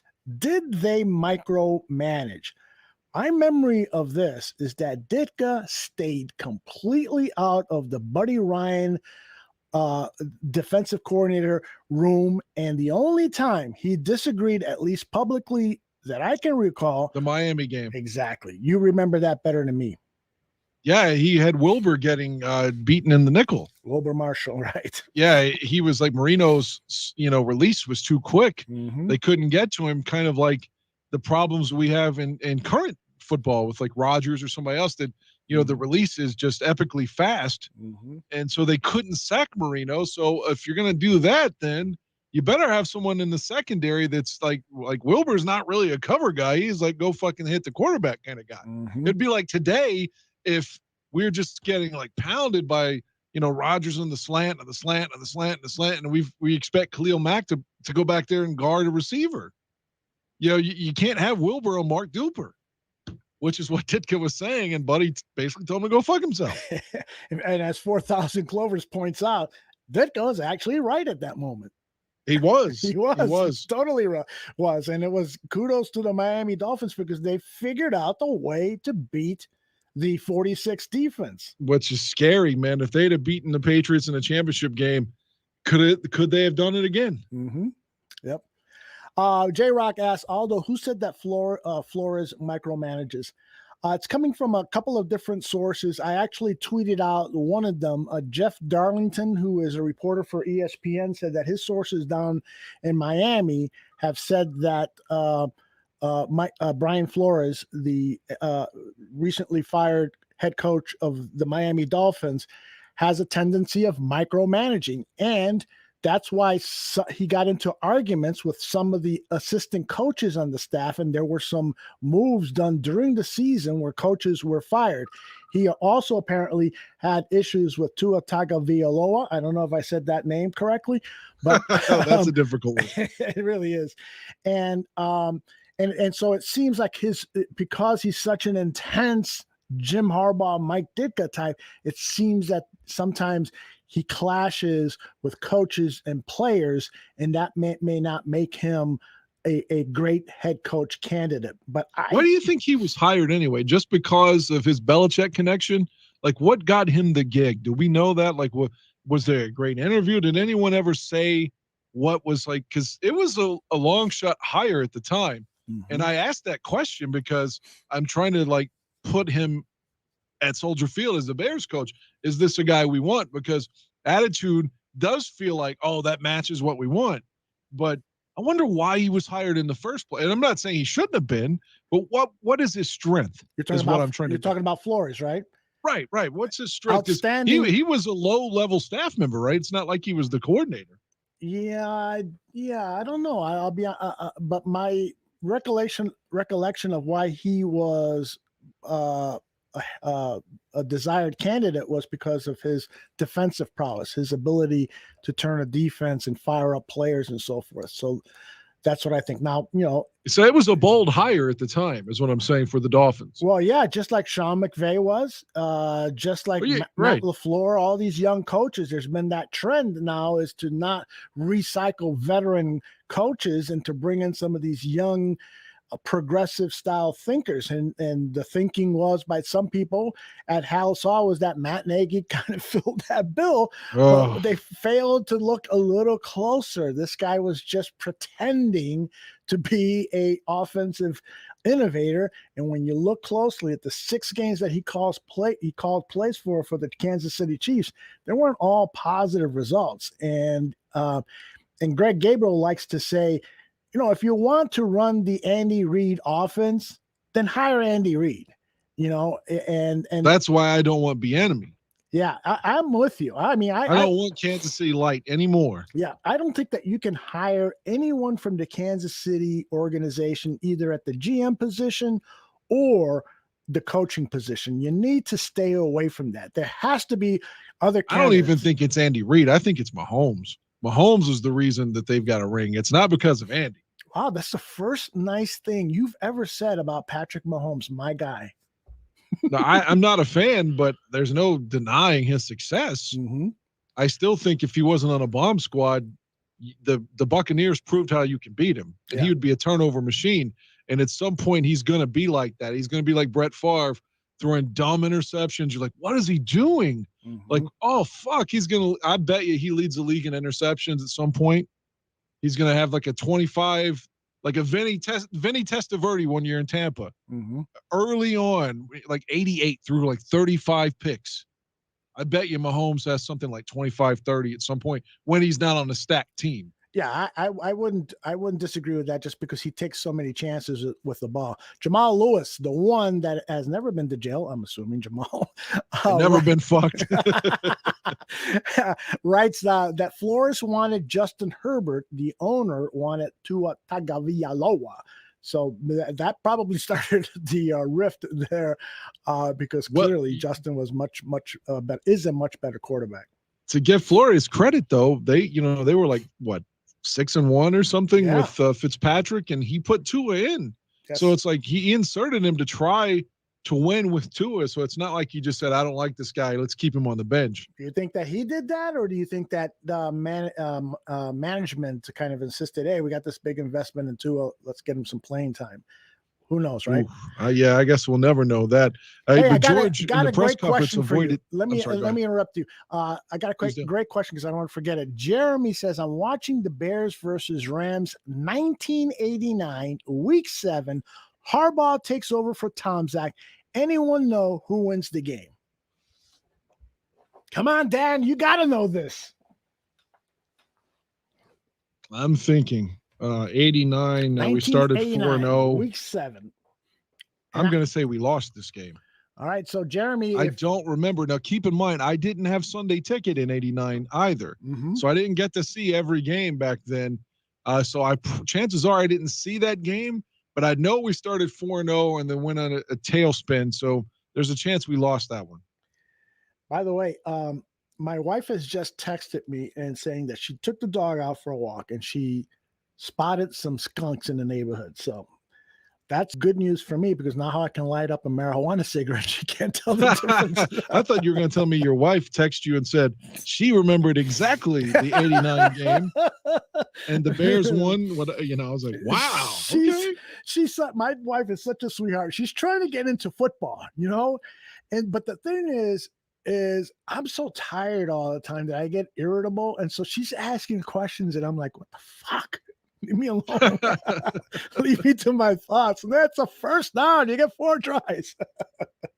So anyway, I think it is time. What was the outcome of the game, though?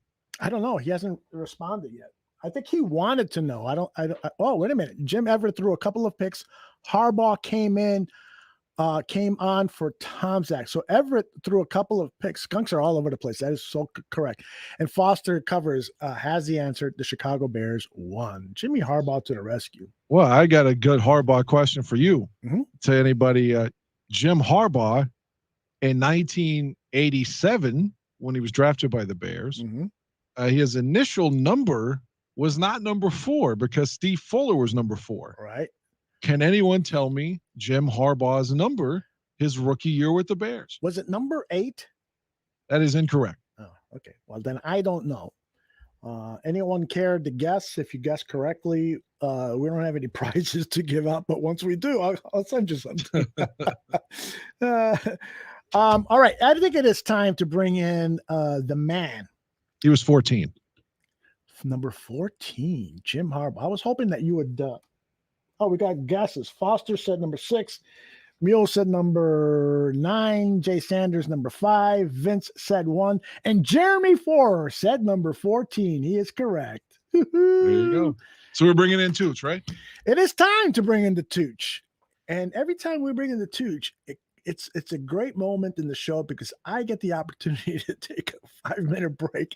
Hey, don't forget, at some point before I leave, we got to argue about Dexter. Yes, I'm going to tease that right now. For the last 15, 20 minutes of the show, when Dan's here, maybe Tucci and I can go a little later, but we're going to talk about Dexter and the season finale. So I know some people don't like spoilers or whatever. We're trying to make the show as interesting as possible for people who don't give a fuck. But I have to talk to my man Dan about this season finale of Dexter New Blood. So we will do that a little later. Let's bring in my man, Johnny Santucci. How are you, brother? I heard there was some Bears news. Yeah, about some old guy is now making decisions, and it's not George McCaskey. Are you going to go relieve the plumbing system? I am going to do that. I'll be back in 5 minutes. You guys talk about whatever you want. Just don't talk about me behind my back. I'll wait till you get back for Bears State of Affairs then. Okay, great. Thank you. All right. Are we bringing Zimmerman in at some point? I can text Zimmy. He said he wanted on. We're gonna ask Aldo if we're gonna bring Zimmerman in. Send them the invite, Tooch. All right. Do you know how to do that? Yeah. Yeah. Okay, thanks. I will send him the invite. And let me see. Hopefully it works. A lot of times when I send these invites, StreamYard does not like the link that I give. It's weird. It sends people to, a 404 error page. But all right, hold on 1 second. Let me give this to Zim. Danny, that was another weird press conference, I got to tell you. I agree. I wasn't I came across as just defending George the whole time earlier, but I didn't mean to, in the sense that, I admit the press conference wasn't a victory. But my overarching theme was there are a lot of teams that have to hire new coaches, and when the Bears are not, it's not unique to the Bears. And a lot of teams get it wrong over and over and over. So we can't just sit here and suck each other's dicks and like, oh, what are we going to do? There's a chance he'll get it right. There's a chance. I mean, there are a lot of teams that never, like Detroit's never even been to the Super Bowl. So we're not the only team in misery. So it's tough, man. And so maybe they can get this right. I hope they do. But it's like I kept seeing people saying they're going to change teams. I mean, goddamn, man, you're either in or you're not. I don't think it's possible for me to change teams. I've been a Bears fan since I was 6 years old. So I mean, right. I'll be 54 this year. So I mean, that's too much of my life invested in one team. So right. I mean, wouldn't it just feel awkward? Seriously, what if all of a sudden, you just said, fuck it, I'm going to be a Minnesota fan because they're on cable in Iowa a lot, right? Yes. Yeah, a lot of Vikings fans here. It would be easy for me to follow the Vikings. Wouldn't that just feel like you're in a Twilight Zone episode? Yeah, we usually either get Vikings games in the noon slot in Iowa and Chiefs games in the afternoon slot. And then if occasionally we'll get Bears or a Bears game because, Des Moines 5 hours from Chicago. But I was if you were with another team. Yeah, I couldn't do it. It'd be impossible. But the last January, was this, different Chicago media attacking Bears ownership and asking questions that the fans want to have asked. That I wish I was partaking in that. Yes, Aldo's rolling a spliff. And then this press conference, man, you had David Haw and Mark Potash, launching grenades, and I don't know why George McCaskey wasn't prepared this time because he faced a similar onslaught last January. When they decided they were retaining, Pace and Nagy for one last hurrah, for old once more into the breach, but. This year, I mean, if there was any doubt that George McCaskey wasn't media savvy, it's completely gone now. The dude just he lives on a different planet. Just as long as we win, I don't give a fuck. Like, hopefully he'll get this right. I don't think it's totally out of the realm for him to succeed. And let's go, man. This is our team. I'm tired of this change. Oh, I'm going to quit watching. I'm going to change teams bullshit. Like, well, go ahead. Fuck you. During still here. During one of those clips, it was like, well, maybe the next GM will teach George about, football and being a GM and stuff like that, and the football side of operation. But like, man, that GM could just be like, hey, George, 4-12. You know how hard it is to win 4 games? I think we did pretty good. It's like I don't know if you remember a show called Black Adder. Do you remember that show? Used to be on TV. With the guy who played Mr. Bean, Rowan Atkinson, and the aristocracy. The aristocracy, the kings, the royalty of Britain were portrayed as complete idiots. Clueless. Perverted. Just that's the impression I get from not perverted with McCaskey. He's just out of touch. And this is someone who was raised with $1 million bank account probably when he was 14 years old, without having to socialize with the common man, the rabble, the average Joe, and just look at the end of the day, though. Once more, I just feel like I have to say this. At the end of the day, Nagy and Pace are gone, and I know you're but I mean, but that's a huge point that we didn't think was possible. It felt like a dream, like a pipe dream, and he made the right move. Like, yeah, like he said a couple times in press conference, I'm not going to win anyone over with this yet. We have to get the right people in play. I understand that, but he made the right move so far. I don't want to have you think that this is any kind of jab at you, but George McCaskey, pointed out that the records with Ryan Pace and Matt Nagy were subpar. We didn't beat the good teams. We beat the teams we should have. 48-65 record under Ryan. George McCaskey forgets that he oversees everything, and that record is his too. He shares that record. But he's the owner. He's not. I know. I understand that as well, but at some point, if you aren't doing the job, you can sort of step back and let someone come in who can do the job. And that's the point I think that fans are making. Yes, he's the owner. He doesn't have to go. He can still own the team. You need to hire someone that is a football person that's going to grade your GM, grade your head coach, and fire them. Not let George McCaskey or Ted Phillips. This is the disconnect here with fans that, I used to be, I'm like, Ted Phillips doesn't have anything to do with football stuff. He's just an accountant. But I was wrong. George and Ted are guys that are ultimately firing and hiring people, and they don't know football. They admit that they don't know football. So didn't you think it was weird, not to change the subject, because again, everything you just said could prove to be right and I could be wrong, and I'm open to that. So I'm not disagreeing with you, but I'm just changing the subject because it just popped in my head because you mentioned Ted.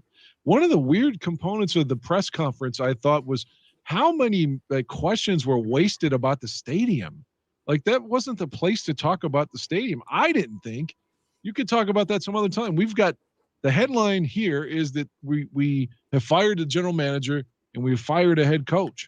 Well, I think that George, this was his first time speaking in a year. So I think that reporters really couldn't help themselves. They had to ask about the stadium since, it was big news back when it was announced that the Bears purchased the option to buy the Arlington Park property.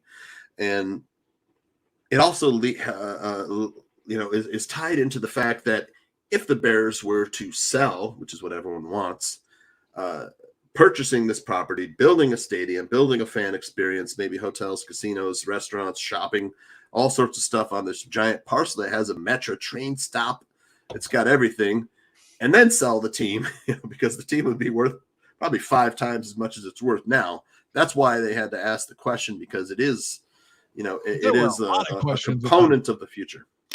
Yeah. There were a lot of questions about it, though. That's why I kept thinking when I was watching, I was like, okay, get back to the other shit. Yeah, Aldo is back. Did everything come out okay, Aldo? Can you hear me? Yeah. No, now we can't. Are you talking? Testing 1, 2. Are you? I can't hear you. Accidentally. There you are. Yep. I'm sorry. Say again. Did you think that there was too many questions about the stadium during the press conference yesterday? No, I don't. I thought. Yeah, that's what I said too. Yeah, I thought it was an adequate amount. They have not met with the media, they being Ted Phillips and George McCaskey, since the news came out that they have put in the bid to purchase, and this was back in September. So they hadn't addressed any questions at all from the media. So if anything, I could have thought of another 2 or 3 questions. I could have too. Yeah. Do you guys think that they're going to fuck this up too? I'm going to pay $200 for a ticket, and there's going to be no toilets or long lines to toilets and warm beer and shit like that. I've always maintained that they have to get the stadium built there because the value of the franchise will increase exponentially. If they're ever going to sell, and I'll tell you, the board of directors of all these old cronies who are interested in the bottom line and how much dollars are coming in, if they don't want this Arlington Park thing to go through, they're dumber than George McCaskey. Well, that's what happened. By the way, I had a successful trip to the washroom, and did I wipe and anything? Yeah. I took a piss. Everything came out okay. No snakes, Isaiah. That problem has been cured for at least a couple of weeks. Story. But I did run out and do a one-hitter, so I got a nice buzz going on. So don't ruin it by showing me any naked pictures of John Santucci. Nope. How about a little Bears state of affairs? I got some material. Yeah. All right.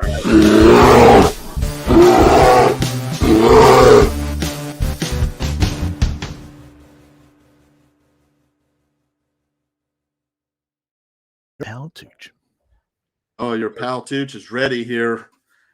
The future of the Chicago Bears is in the hands of fan favorites George and Ted, as well as a group of people that includes a near octogenarian, a diversity and inclusion specialist, and some guy named Soup. We're in great hands. Although, I was able to find a picture of Soup Campbell leaving Hallis Hall. I posted that. Leaving Hallis Hall. Maybe it's a different picture than the one I posted. There he is. Oh, Dan, he's got a picture of a little kid holding a Campbell soup. I told you. Go ahead. I don't want to interrupt his state of affairs. I'm sorry. Well, I feel a whole lot better about the Bears coaching and GM search now that Soup Campbell is on the job, Aldo. Well, you know what, though? I got to tell you, do you mind if I interrupt or you want to continue with your bet? I don't mind at all. Okay. So I like the idea that there are now these two different voices in the interview. But as somebody, Tony the Pod Boss, I don't know if he's with us tonight, but as he pointed out, are these just token African-American people that are going to be a part of this? We know that, what's her name again? Is it Tanisha Wade? Yes. I think so. Yeah. Tony the Pod Boss, who's African-American, said, there's nothing like putting somebody in that kind of a position when they've just been recently promoted into that diversity position and they have no experience. Now, I don't know if they have no experience. I think it's an offense by the Chicago. Do you guys know that there's a female scout on the team? I didn't know that until last week's Pass the Mic with Peggy Kaczynski, where she talked with Sam Rappaport. Sam happens to be a woman, and she's a part of, inclusion for women and stuff. She's working with the NFL on that. And during the course of that interview, Peggy and Sam were talking about this woman, an Asian American woman who is a scout for the Chicago Bears. Who knew? The Bears with some news that they don't want to share with people. What are they afraid of? And as for Tanisha, why not put her on an interview? Why not have her available to podcasters like us so that we can find out what her job is, find out about her qualifications, find out, why she's on this fast track over at Hallis Hall to make big time decisions so that we can get kind of a taste as to what's going on in the world of diversity with the Chicago Bears. That's what I text you. I don't mean to interrupt your segment either. I was listening to Lawrence Holmes, who I am a fan of. Yeah, me too. Right? Yeah, Lawrence basically, I don't want to put words in his mouth, but I felt like it was fair to deduce that Lawrence was saying that from his perspective, he thought that McCaskey was demeaning by continually calling this guy Soup Campbell and not calling him Lamar Campbell. And then I got the impression that he wasn't saying it, but he was implying it, that McCaskey was a racist. And I think that's a reach, but, that's his opinion. Well, and I think a lot of people from that generation say racially insensitive or racially ignorant things. They're not racist, but what they're saying, they don't realize that some people can perceive that as racist. And if a black person is telling me, what that person said or what that person did is racist, I'm Puerto Rican, but I'm whiter than Casper the Friendly Ghost. So who am I to argue with somebody who is an actual African American? So sometimes I have, which hasn't turned out good. But I'd like to listen to that clip from Lawrence Holmes to get a better understanding. If it was on, you know how they do like the in between shows? Yeah, the transition. Yeah, it was on the transition after a show going into the next one. On Monday. Was it yesterday Monday? Yeah, Monday. Tron91 says that he went to school with a Dan McMahon. Mm. You know anyone from school, your school days, named Tron? Tron91? Negative. What about Chooch's segment here? Let's all right. Well, like all Bears fans, I really thought I'd be happy after the news that Pace and Nagy were fired.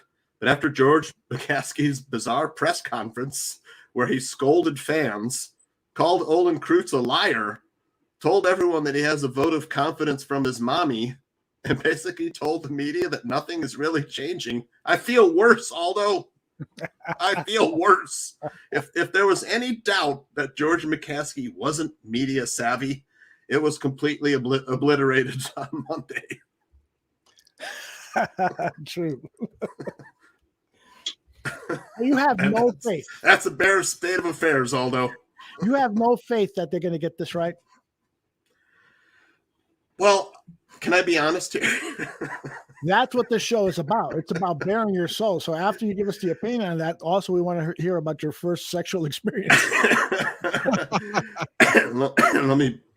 Let me be honest here and say that this whole situation is so Bears. It's so Bears. Yes. It's like George McCaskey comes out, shows everyone that he's, a clueless aristocrat, and then tries to tell everyone that they're woke with like diversity and inclusion. Hey, look, the Bears are woke, man. We got a diversity and inclusion special. She's going to be in on the interview. And then we got a guy named Soup, man. Don't you love his nickname? We're all going to be there. George, Ted. My mom said I'm doing a great job. Everybody said I'm doing a great job. The board of directors, which is all basically his uncles and cousins and other rich people. They're all George. There's like 7 people in the board of directors, and 3 or 4 of them have the last name McCaskey. Right, and they're probably all the board of directors after Monday at least, or maybe even before Monday, they were like, "God damn, glad George is out there, not me." Absolutely. And we're going to pay you more. You can be the sacrificial lamb. Exactly. Exactly. Take all the whippings on our behalf. But I don't have a lot of confidence in the Bears' brain trust. I mean, Bill Polian is almost 80. Is he a Hall of Famer? Sure. Mm-hmm. Has he got a lot of contacts in the NFL? Okay, fine. But does he know football? I guess. What we need is ideally what the Bears need. I think what fans want is a former player who's got head coach experience that's going to play hard-nosed Chicago Bears football, run the frickin' football in cold weather, come up with the creative game plan and play tough defense. And that to me is Jim Harbaugh. I agree with that. And let me point out too that George Halas was like 82 when he hired Ditka. So I mean, you can still be old and make the right move. Absolutely. Yeah. I'm not saying that he doesn't, but 80 years old, even at 50 and 60, sometimes people lose their train of thought and stuff. I mean, you just have to watch a Joe Biden press conference to know 40 years it's possible. Hey, I'm obviously on the opposite aisle of Tooch on that, but he's right. 100% right. He's right, and he is so right. Yeah, that guy. Well, we won't talk politics right now, but I'm not saying anything again. I'm saying that's what happens when you get old. Yeah, but I was, I'm not Grandpa sure. makes a stinky. I'm not sure I like the fate of our country in the hands of a guy who's wheezing when he takes a step to the left and a step to the right. I don't know. I do like it when he gets pissed off and he's just like, "Come on, man! God damn it! Will you stop? A lot of things shut up, man." I do like it when he gets pissed off. Come on, we all know he's got to clear everything with Barack before he does anything. Yep. That's right. All right. I want to get to the point of the board of directors with the Chicago Bears because I actually it's a salient point. Yeah, I submitted to Brad Biggs on his Q&A column for the Chicago Tribune, but he never prints my stuff. I think it's because He saw me. He still thinks you're Phil. Exactly. So anyway, my question to him is, what would it take for the board of directors to oust George McCaskey as the chairman of the board? Is it a vote? Is there some process involved? Are you aware of anything that can shine some light on what it would take for George McCaskey to be removed as chairman? And we sound like Nixon and Ehrlichman right now. Like, what can we do to discredit this man? Yeah, exactly. Except they're trying to do it the legal way through the board of director rules. Right. So, but that is the thing, is that, maybe I should call up how many board of directors there is. But one way to solve the problem is to invite more people on the board. So for instance, if you invite Dan Aguirre, John Santucci, Aldo Gandia, pretending that we're rich and we're invited into the board, then we could present this diversity of thought. But there are a lot of people on that board who know, all of the people on that board know nothing about football. They are all old business people or people who have inherited great wealth. And so what they need are some young entrepreneurs. They need, the people who go on Shark Tank, they just need to get more people on the board of directors so that they can then bring up the question, is George really qualified for this job? Somebody wake up Virginia and ask her the question. But so, we need that diversity of age in the boardroom just as much or more than anything else on the football field. I'm talking shit, right? No, I mean, I can't disagree at that point, but anything that we say, what we want and how the organization should be run, I mean, we're never going to get to change that, though. I mean, I just don't understand, and I don't mean this toward you, but the people that are, like I said this earlier, just, I'm going to switch teams and I've had enough of this shit, then go. Because he's not going anywhere. But he could. There's a possibility. His brother was ousted. Not now, though. He's definitely in power for this season. Yeah, true. And Bear Truth says that's his point, that the media should have followed up on questions and asked if the board is qualified. So when he's answered that question, are you qualified? You just said you're not an evaluator. You're not a football person. Are you qualified? Well, my mommy said, and everybody else, my brothers and sisters said, they entrusted me with the power. So that's where we needed to follow up. Well, are they qualified? Do we need to look? Does the organization need to look? Here's the thing, wins and losses do not matter to this board of directors. What matters is the bottom line. They get together not to talk about wins and losses.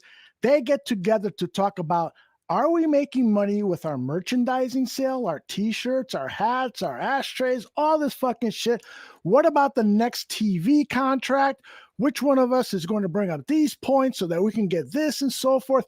How can we profit outside of the socialist profit sharing system that the NFL has? How can we make more money on the side that's just ours? That's what they are focused on. And you need some people who know football so that they can say, this matters to your bottom line. The more you win, the more money you make. There's proof of that. Tickets to Super Bowl games, merchandise. You're selling tons and tons of merchandise that says Super Bowl champions, conference champions, what have you. And just pointing out all of these things that perhaps they're not talking about. And if you think they're not looking at bad contracts, wasted salary cap, bad contracts, you got another thing coming. Mm-hmm.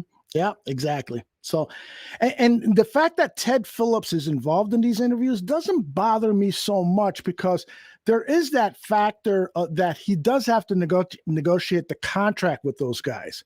So you really do want to kind of see how they talk. Does money mean a lot to them? I mean, if somebody's in an interview and they really hit the the ball out of the park, and then they start talking about money, and the guy can kind of clue Ted Phillips in is that maybe purchasing them a house is more important than another $1 million a year or whatever.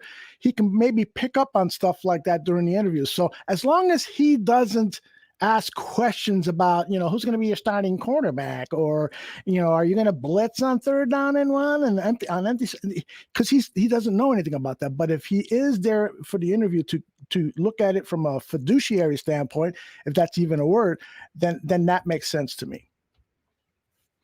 I'm leaving now. Everybody's silent.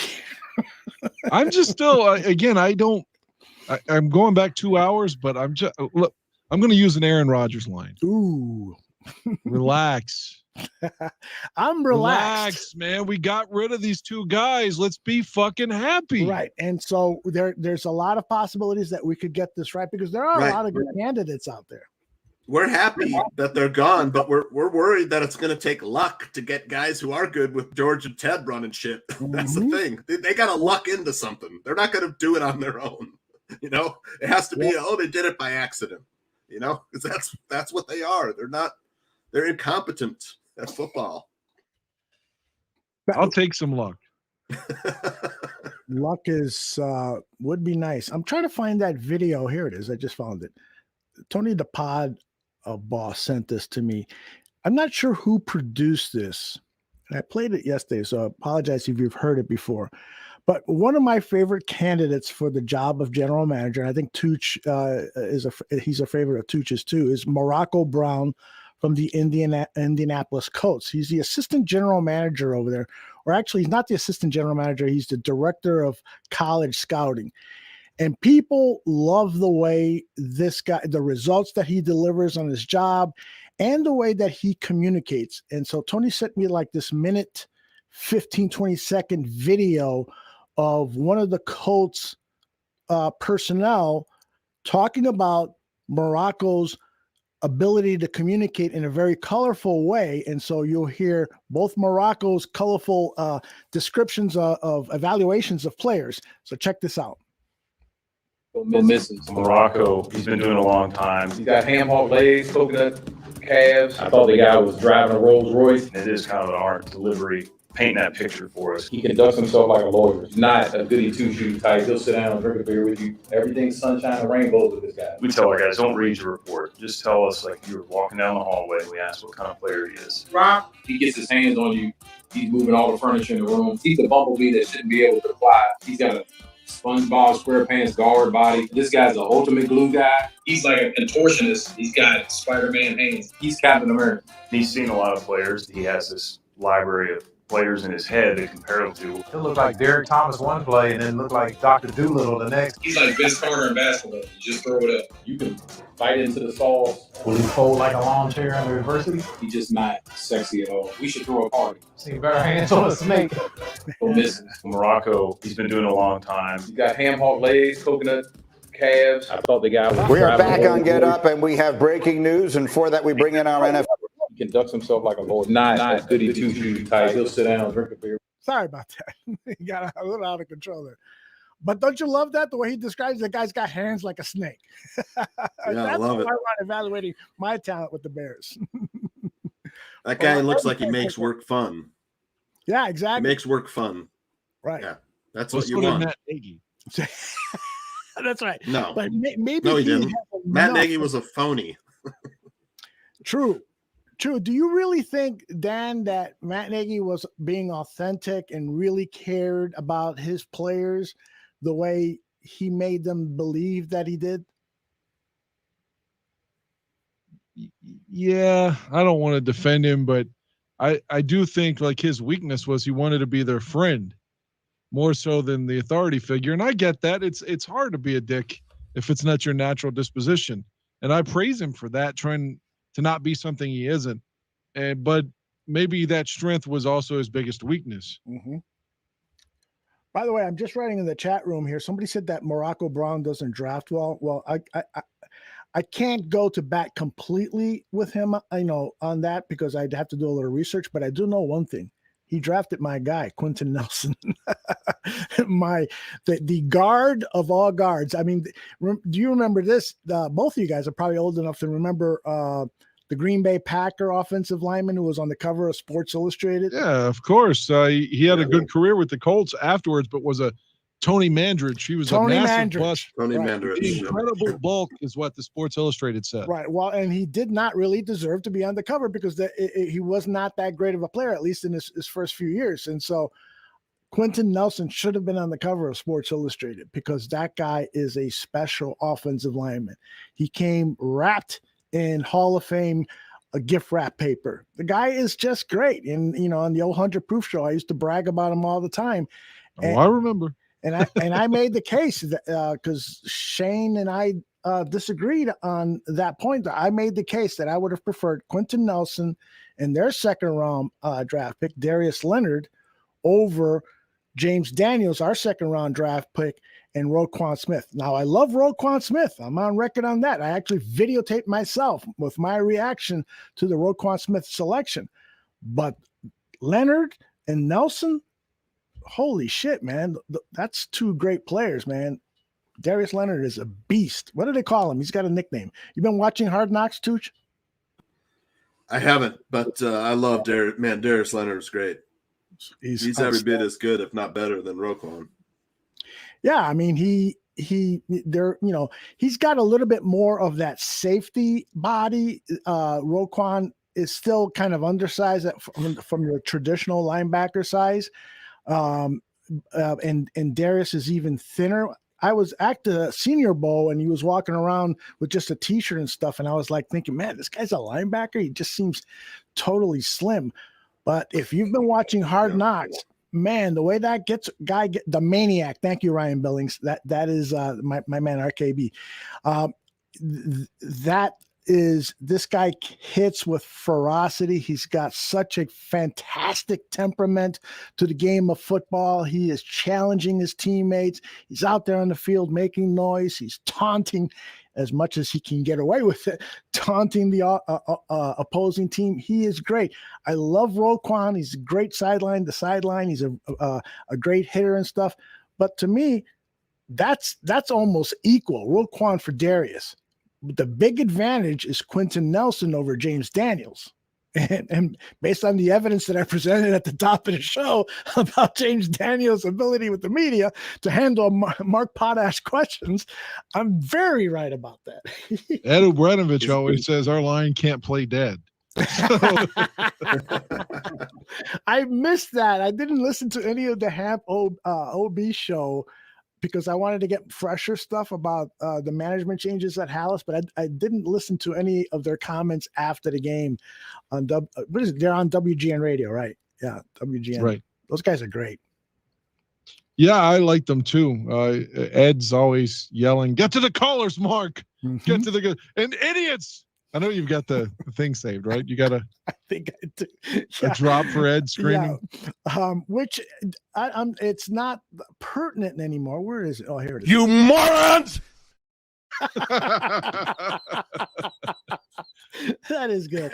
I'm going to have to update those and remove the pictures of Nagy and Pace and replace them with Polian and somebody else.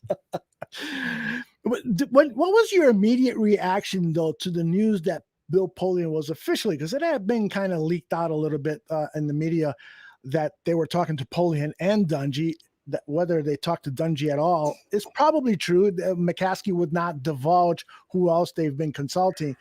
But once you knew officially that Polian was going to be leading this search, what was your immediate reaction? My reaction was, Bill Polian's still alive? I think a lot of people reacted that way. I thought he died right after he got that Hall of Fame plaque. What did you think, Dan? Let's just get Harbaugh. That's what I thought. Let's get Harbaugh and think fucking God, these two guys are going. One of the great things about guys like Bill Polian, getting a job with the media after their careers are over, after they've been kicked to the curb, So you get a really good sense of how they think and stuff. And so for 2-3 years, he was on NFL Live and some of the other ESPN coverage, Bill Polian, and he didn't strike me as a particularly brilliant guy. Yeah, he had success, but it wasn't. What was his best acquisition? Peyton Manning. I mean, how hard is that? He had a 50-50 chance, right? Because who was the other quarterback in that draft? Ryan Leaf. Yeah. So he really could have fucked that up. Yeah. So when he picked Peyton Manning, what he did is also solidify his Hall of Fame induction. But I don't, Bill Polian to me doesn't have that mystique of a Belichick or a Lombardi. Well, again, he goes back to Buffalo too, and they went to 4 Super Bowls. So Polian did? Wasn't he with the Buffalo early 90s Bills? Marv Levy and Bill Polian. About that. Well, that's quite an accomplishment. You can't deny that. So I'm underestimating that. Yeah, I forgot about He's just old. Yeah, and so am I, apparently. Me too. All in all, my thesis because we don't want to run out of time and start arguing about Dexter. Yes, but we got to talk Dexter, yes. My thesis is everyone should just take a step back, breathe, and be happy for right now. Right now, we got what we wanted. Hopefully, that will lead to the next move, something that we want. For me, we tried to do that, and then George had a press conference. Well, shake it off, like Aaliyah said. Dust yourself off, get up, try again. So, all right, we got rid of Nagy and Pace, though. That's an accomplishment. We did. Yeah, now, 2 wins. Tooch, can you stay a little later? Because Dan, you're leaving at 10:30 in 15 minutes, right? Yeah, that's correct. All right, Tooch, can you stay a little later? I can. Yeah, I haven't seen the Dexter finale though, so should I check out? You need to not listen. Right, you can take a piss. Go away because we're gonna give away some spoilers here. All right. Go take a pee. Leave your camera on so I don't have to change the background. All right. So for those who don't know, turned off his camera and I got to put up the background. Sorry. For those who don't know about Dexter was a Showtime TV series that ran for, I think, 7 seasons, probably 8 seasons. What year did it first start? Do you recall, Dan? It was like 7 through 15 or 14 or whatever. Right. Excellent series about a guy who, when he was a child, he witnessed his mom being slaughtered. And so he's crying as a kid. He's crying in a pool of blood. The police officer discovers him, adopts him, raises him. And during the course of raising this kid named Dexter, he discovers that this guy likes to kill animals. And this guy has all of the tendencies of a burgeoning serial killer. So what he does is he teaches him a code. He teaches him a code to utilize these urges because his father was a police officer. And so he saw all of these injustices where people were being released by the legal system and getting away with heinous crimes. And so Dexter was groomed to be kind of a superhero vigilante. And he would gather evidence on these people. And once he was absolutely sure that they did commit crimes and they had escaped the justice system, he would then execute them. He would kill them and then feed his urges to kill.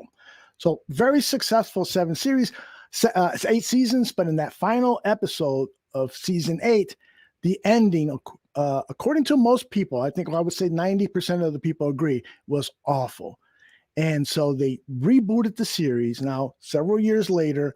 And the original showrunner of the series, for those people who don't know, people who are showrunners, they're basically the creative force behind the show from week to week, from episode to episode. The original showrunner was brought in. He left after season 4, and he constructed this entire season. So Dan, why don't you take it from there and let people know the setting of this season, Dexter New Blood? Well, it was in the heat in Florida and everything the first 8 seasons. So you have the harsh juxtaposition from that into the very cold, like upstate New York, Canadian border feel. It looks like a goddamn Minnesota Vikings game from 1975. It's constantly snowing and frigid. There's no sign of sun or anything. It's just cold, cold, cold where he's at in upstate New York.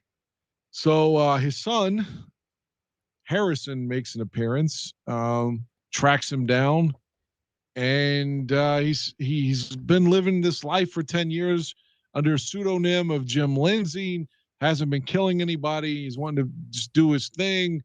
But he gets pushed a certain way and it triggers him, and he does make a kill, so to speak. And again, his son shows up, and then his son begins to show those same signs that he's like fretted about for the whole show. Like he didn't want the quote unquote dark passenger to go to his boy, and clearly it has. His son has a friend in high school who's been bullied, and that friend romanticizes in his journal about killing the people that have bullied him. But he doesn't act on it. He doesn't have any weapons. It's just a way for him to cope through his adversity. But Harrison sees that as an opportunity and kills this boy and tells everybody that, hey, he was going to shoot up the whole school. See, read the journals. And so they make him a hero, but Dexter knows right off the top, hey, he's got it. He did this. I know that his story doesn't add up. So throughout the show, there's another serial killer that's running amok that they brush up against, and he was going to kill Harrison, and eventually they kill him. And you think, okay, Kurt's gone, and we're going into the last episode. Everything's going to be okay now. But he was dating the policeman or policewoman for this local town, and she was suspicious of Jim / Dexter, and she started doing this like investigation behind his back because all these people had these track marks in their neck where he was shooting them up with the ketamine to put them to sleep when he would butcher them. So she connects the dots and thinks he's a killer and arrests him. You want me to keep going? Yes, absolutely. This is the big spoiler now. So I should say that Adeptus in the chat room hates the show. I thought it was full of plot holes, and so much of it was not rational or logical at all. And I'll give you that, Adeptus, that there were some things that were a little bit stretched plausibility, but nonetheless, Dan, give the major spoiler of how this season is concluded. This is where I don't like it. Right. Okay. So let's rewind.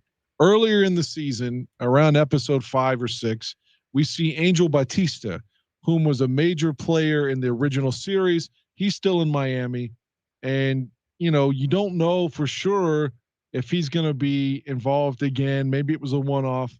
But keep that in mind. So put a pin in that. We'll come back to that. So Dexter's arrested. He tells Angela, the police officer, that he knows where Kurt's bodies, his trophies are. So she goes to go check that. And like the deputy, who's also Harrison's wrestling coach, which is a critical point, comes close to the cell, and Dexter starts to choke him. Mm-hmm. And he's like, just give me the keys, man. I don't want to hurt you. Just let me go.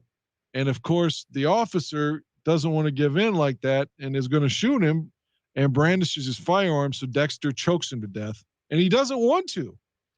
But keep in mind, the code says don't get caught. That's number one, right? We've heard it the whole series. Don't get caught. So unfortunately, Logan had to die. He didn't want to do it. And so now he's free, and he's a fugitive. So he tells Harrison to meet me in this fucking cold ass place where this deer was killed earlier in the season.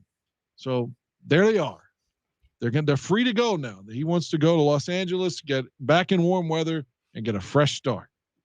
But Harrison says, oh, let me rewind.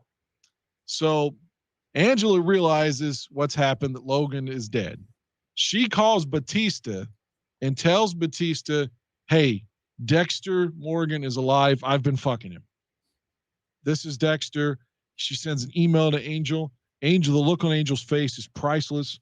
So I'm getting this built-up expectation that Angel's going to have a fucking, what are they going to say? This like, oh my God, you've been alive this whole time.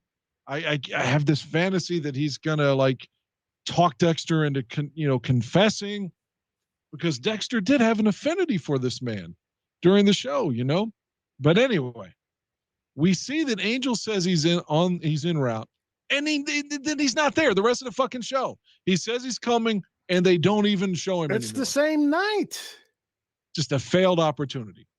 Like if I'm Because you writing love this, him so much, like I do, that you wanted to see one more scene with him, but he just got there too late. He said, well, then you hold it off another day then, and you bring the whole show full circle, and maybe, and I'll get to the spoiler, but maybe he confesses that he killed LaGuardia, and maybe Angel kills him to avenge that, and then he feels remorse. He doesn't want to do what he liked Dexter. Yeah, that sounds like a whole nother episode. I feel Harrison pulls the trigger and kills his father. But that doesn't make any sense. Let's get back to it. To me, okay, it does. All right, well, let me get back to it, and then I'll listen to your viewpoint. So they get there, no Batista, and Harrison's like, wait a minute, you called me from Logan's phone. You've called me from Coach's phone. Okay, yeah, let's go. We don't have a lot of time, Harrison. Okay, keep in mind, this kid's killing now already. He's already killed the kid in school. He watched him kill Kurt, so he's on board with death. But and the number one thing on the code is don't get caught. Well, he's suddenly butthurt that Logan got killed, which again was, friendly fire. He didn't want that to happen, but that's what had to transpire for him to escape. And now he can be with his son and they can live happily ever after. Let's get the fuck out of here. But Harrison won't let that go. He's like, now you killed Coach. You killed Coach, and then starts saying all this shit that he doesn't know anything about. Like his character would not know, like you killed this person and this person died because of you. And you start to see flashbacks, whether it's Deb or LaGuardia or the guy that the Carradine character played, the officer, the FBI agent, all these people that have died throughout the series. So Dexter suddenly is like, you're right. I'm the bad guy now. Like I'm the guy, I'm the villain, which again doesn't make any sense because his whole character thing, his dad taught him, do not get caught. It's not like he intended for any of these people to die. So Harrison brandishes a fucking gun on him. Again, why would he want to kill his own dad? Makes no sense whatsoever. Yes, it does. Go ahead. No sense whatsoever. Especially when he's doing the killing too. Harrison's a fucking hypocrite then. And it's like, did he have to kill that kid in school? What did the kid do? The kid in school was bullied. The kid in school didn't fuck with anybody. But he turned that kid's adversity into fucking killing him just to satiate his own dark passenger. So Harrison himself is a bad guy then. But now he's suddenly a fucking hero. He's like, oh, I'm going to shoot my dad because, that's going to make no sense. But okay, he shoots Dexter. Dexter encourages him. He says, turn off the safety and shoot me right here on the stomach.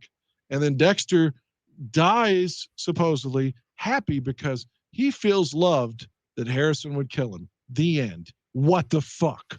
And before I'll shut up, but I want to say, again, I say you rewrite that scene, you bring Batista in, they have their little showdown, their conversation. Batista kills him, and it brings the show full circle. I'm happy with it.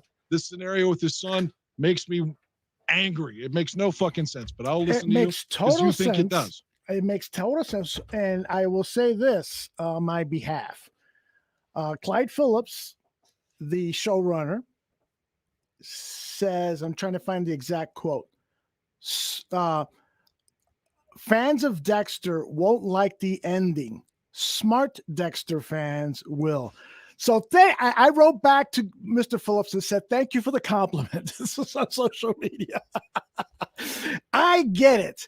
You have to have the son kill the dad so that he can cleanse these feelings of wanting to be a serial killer away.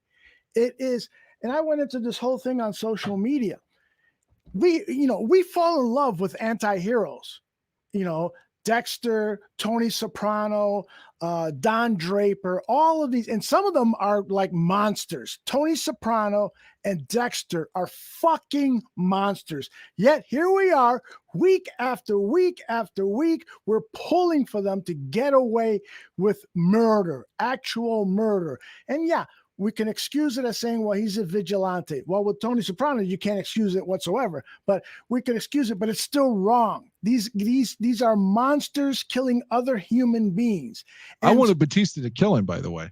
that would have been a good ending. And Adeptus said in the chat that your approach to how the series should have been handled would have been better than the way they did. Adeptus goes on to say, killing your father doesn't erase being born in blood.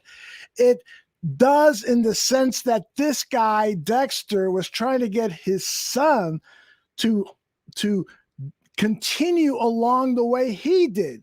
The fact of the matter is that the real villain in all this was the fucking cop, Deb's father, who trained Dexter to be this vigilante. Should have got the kid help. Should have fucking thrown him in an insane asylum or whatever.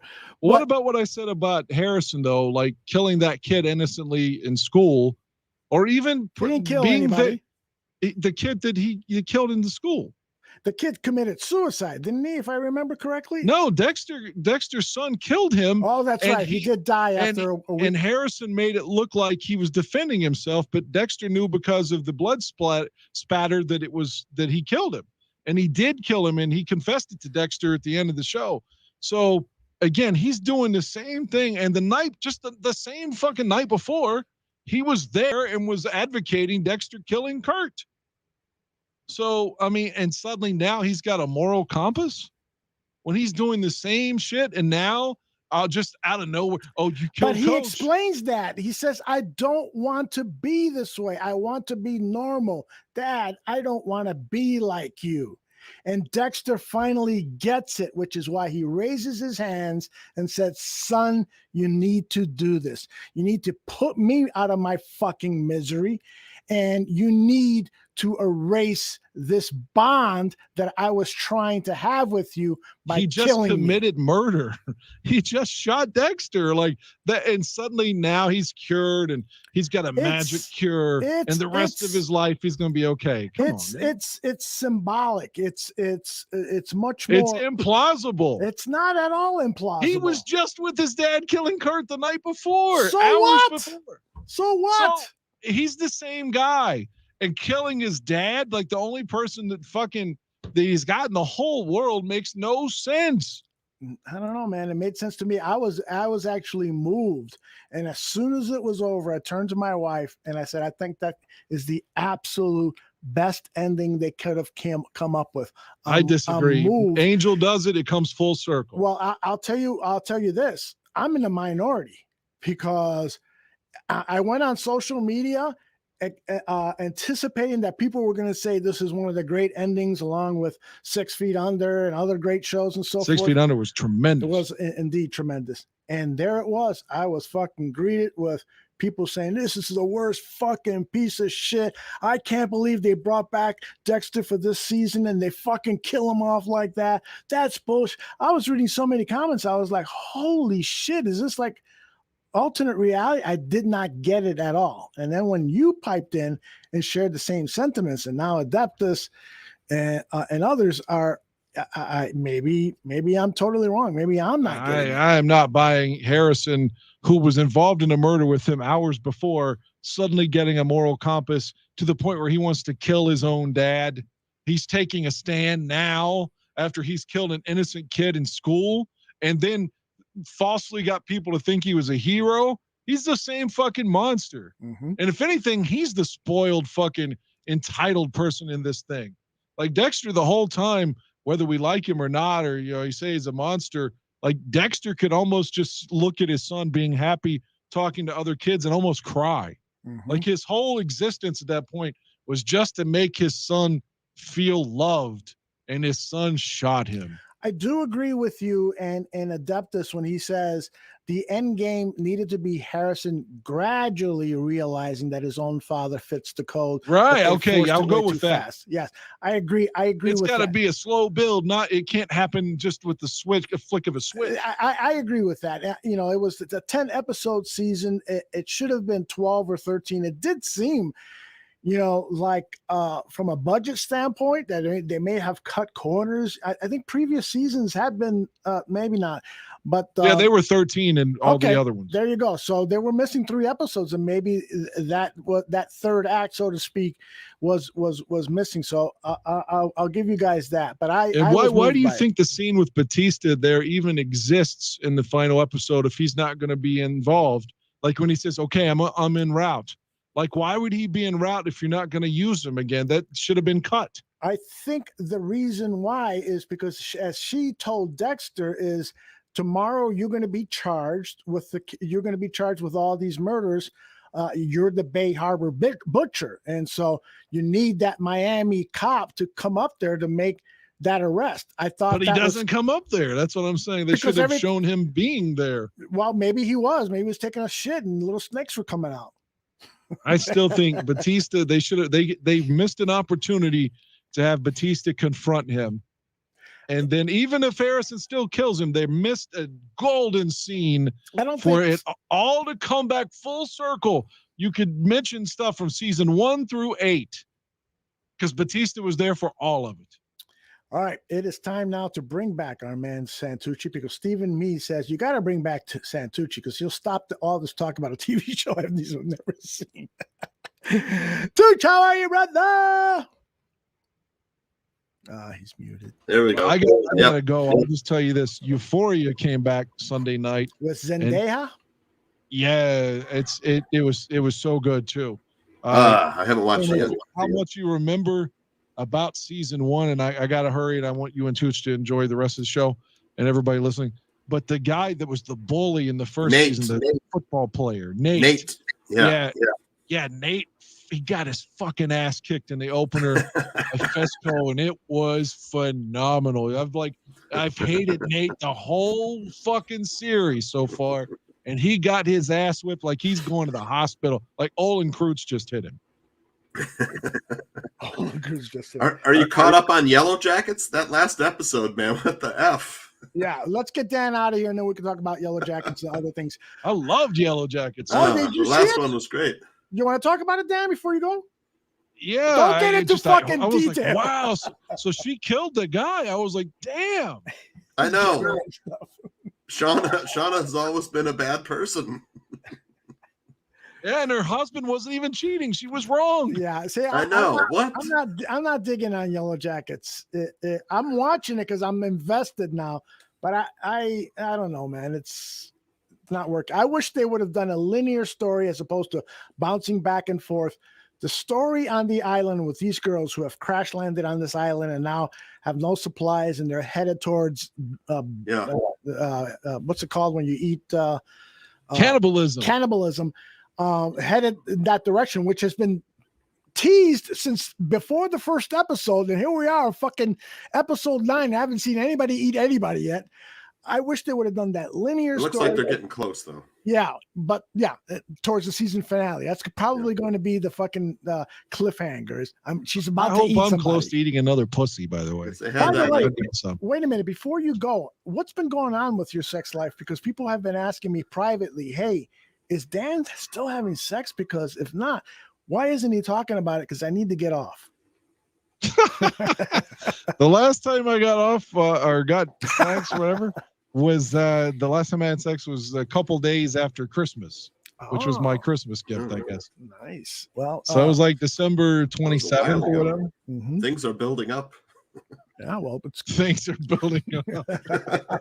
It's gonna come to a climax. Guys, I wish I could stay. I hope you all talk more about Yellow Jackets so I can hear it on the podcast version. I love the show. I'm glad it's got renewed for season 2, and I'm looking forward to the finale. All right, we'll talk to you soon, brother. All right, good show, man. All right, likewise, man. Later, Danny. That's Dan Right, Aguirre. That's Dan McMahon, aka Dan Aguirre, the award-winning radio host from a radio station somewhere in West Virginia. We are so fortunate to have him here at the bar room, and we're also fortunate to have John Santucci. Amy and Bethany McDonald are such huge fans of yours. I know. Always clamoring for you. What is going on? I don't know. Nothing good can come of it. So besides those two shows, one that you haven't seen and Yellow Jackets, we just touched on that. I wanted to ask a question about Dexter because are some of the characters from the old show returning for this last season, like Deb and Angel or Angel? Mm-hmm. Are they in the new one? Mm-hmm. Okay. Yes, they are. And the chief, what was the? I think I can give this away. Deb is basically replacing the alter ego of Dexter's stepfather from season 1. He's no longer James Remar. James Remar from the Warriors. Warriors. Thank you very much. Yeah, I'm sick of running from these pussies.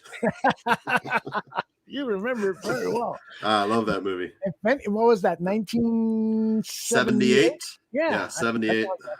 If you've never seen the movie The Warriors, do yourself a favor and check it out. Now, if you are really into deep plot lines, then don't do it. This is a very kinetic, kind of visceral movie, action film. So it's really, really good.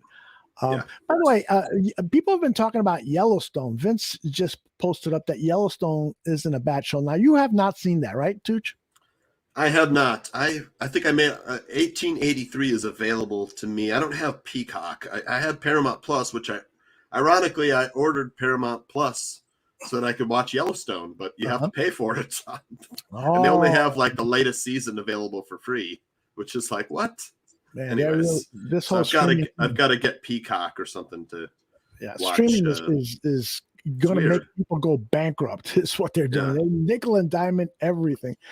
It's Kevin Costner, and then the prequel is 1883, Yellowstone origin story or something like that. I did not know that.